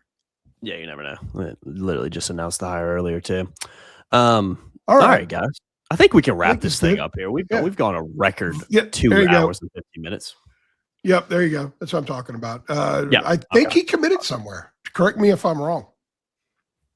He may have. Yeah, get involved in the comments if you guys know before we head on out of here. But record Illinois. Right. Illinois. I think so. Yeah. The best player was he Vox. fits Illinois. Yeah, I had to look. Vox was the guy. He was like early on, like a top 10 guy in the portal, but he committed to Illinois. Yes. Got Kevin Roy in the chat. Photographer, shout out Kevin Roy. That's a wrap, and you're absolutely right, Kevin. That is a freaking wrap. Every time Jacob threatens to end this thing, there's a comment like, "Jacob, please don't be an adult. We're still having fun. Like, don't end this." Hey man, I'm enjoying it, man. I'm enjoying it. It's been awesome. We've had a record amount of people in here the entire podcast. I mean, I think our previous record was like 950. No, we actually got over 1,000. I take that back. We got over 1,000. I think it was around 1,200. We've had way over that for the entire. The thing is, podcast. Tradition is Jacob takes an hour to say, "All right, that's a wrap." Yeah, that's what we do. Start going down. We go down the real life. And imagine if I didn't do that, we'd be in the beginning of the podcast still. So I have to kind of make sure I at least try to put some kind of cap on this thing. Let me say one other thing too, because I've seen a bunch of this. Hill from VCU, and the question is, why has North Carolina not gone after him? I don't have an answer for that. Yeah. I think Malone is probably the only guy who can answer that. I don't have that. And like I said, you never know what's going on behind the scenes. You don't know. But that's a question he would have to answer. There might be some questions. It's a good question, and I've heard days of it, and it's a great question. But there might be some questions on his defensive ability. No, if I recall, leading up to that game, not sure. There were a score, but they needed to surround him with some guys that could defend for sure. Yeah, he was pretty good defensively the last 14 minutes of that game, though. Everybody, 19 if you include OT. That's because I talked to a Carolina player who told me like a week later that second half, that last 15 minutes of regulation and overtime was the most tired they've ever been in their life. How many did he score that game? Hill? 27, maybe? Something like that. He went off in the second half. Let's say you score 27 and you give up 25. I mean, you're still 2 points to good. True story. That game, I knew a guy a long time ago who was all fired up because he put 25 on Rodney Monroe one night in a high school basketball game in Hagerstown, Maryland. He paused, and the tail end of the story was, but Rodney put 39 on me. So he was minus 14, kids. Yeah, about to say, not great when you look at it that Rodney way. Right? Monroe, for you youngins, played at NC State, played a long time in the NBA, great shooter. Fire and Ice, Rodney Monroe and Chris Corciani. Great nickname. Absolutely great nickname. All righty, guys. We appreciate everybody who's tuned in tonight. Again, record long pod. Yeah, everybody go out there and get some sleep. I'm sure it'll be if the rest of the week's anything like today, then there will be no sleep because the amount of things that happen today is absolutely unfreaking believable, to say the least. I'm going to walk in the other room and interrupt Cartnarks. Yeah, and then as soon as we end this live stream, something's probably going to happen. So if that happens, you can thank us because that would be just so I hope something happens. We put the teaser out there from what we've heard. I certainly hope something happens. And you know how this is. It could be brewing for a while, but yeah, you just never know. Stuff. You just absolutely never know. It's just such a fluid time of year, to say the least. All right, guys. I've been Jacob. He's been AJ in the top right corner. Big time. AJ's going to keep this podcast going. We're going on an hour. I'm telling you guys. That's dedicated. Big time call on Lenny Cook. Lenny Cook, I guess, didn't hit the potential. He was supposed to be a big time player. I don't know. He was a great high school player. He put 30 on Datica. He must have been a superstar. Hand up. Datica has been on our boards for a long time. Hand up. Because Datica's profile picture has always been, I believe, the Jordan shot from when they won the national title. I believe it's always been a profile pic. I always thought Datica was like 50. That profile picture, he is nowhere near 50. So hand up. I apologize. I didn't know. I've never asked anybody. I'm sure AJ knew that, but I always thought he was like 50 years old. No disrespect, Datica. That's just what I thought. Every time we need a photo of Datica checking Lenny Cook. That's what we need. Or trying. I learned something new tonight. I didn't know. That's just what I always thought he was like for some reason. You see a profile pic or something and some posts, and you just kind of. I'm intrigued to see some of our longtime subscribers how off I am on their age. I mean, not that I would have any clue to begin with, but yeah, that picture. Marcus Burke's going to Indiana. Someone that mentioned him. He's at Indiana. I did see that. Man, Notre Dame lost everybody. Yep. Cole Serta committed to Clemson. Yeah. By the way, I've seen Tyler Hansbrough. His people did some. His people tried some back channeling in Chapel Hill way back in February. I've seen Tyler Hansbrough be brought up a few times and like, well, he should be a coach. He said on Field of 68 during a couple weeks ago, he had no intentions. He had no interest in being a coach. So I just want to bring that up. He's not right now. I think I'm like not right now, but he's not interested right now. I'm told he does a really good job on the radio. So he's good. I've heard some of his calls, man. Both Tylers. He's good. Yeah, he's good. I'm impressed. He's good on Field of 68 too. I mean, credit too. Michael Malone. I think he was the first guy who ever kind of threw that name out there. So, all right, let's do it, guys. We appreciate everybody who's tuned in. He was in the vetting process. So yeah, there's a reason he knew, and very few others did. Wasn't it Antoine Jameson who said he couldn't even tell Vince Carter? Yeah, there's a reason. Like there was a reason we weren't running Michael Malone stories every day. Oh, yeah. If Insanity didn't know, there you go. Fantastic job by Steve Newmark and that crew for how they went about that. Fantastic job. Yeah, I think it's a good hire, man. I really do. We'll see. All right, we're out. See how it plays out. But yeah, I think it's been a good start so far as we've hit on AJ the last says we're couple out. days. So we're out. Yeah, we're out. Yeah, now, we're man. out. We're done. We are out of here. We're under the 2.5 hour mark. So I'm pleased with that. All right, guys. I've been Jacob. He's been AJ in the top right, Noah in the bottom left, David Sisk in the bottom right. We appreciate everybody who's been in here. Appreciate everybody. Appreciate Yeah, everybody. man. It's been Thank awesome. you Get all. involved in the Appreciate it comments so if you're much. watching this after the fact. A lot of our listeners actually come after the live stream. I looked at the analytics. So if you are still listening to this after it's already been out, get involved in the comments. You can, get your opinions in on a lot of the stuff we talked about. So, and we'll be clipping a lot of this stuff up too. So if you don't watch the entire live stream, you'll be able to see a lot of clips on some of the big topics we hit on. So yeah, that'll be what I'll be doing for the next couple hours after this. So appreciate everybody. We're active on the boards too. So ask questions on the board. We're going to be active. Oh, God, big time. Super active. Yeah, I'll be up. I'll be up till 2 or 3 tonight. I could get some new water. I've run out of water, so my throat's going. Yeah, it happens when you do a 2.5 hour podcast, man. I'll tell you that for sure. All right, guys, I'm in the stream now officially. I'm hitting the doom button up here. We'll thanks. I gotta go, guys. Hello, lady. Thanks, guys. Talked about 10 times, so. Appreciate it, guys.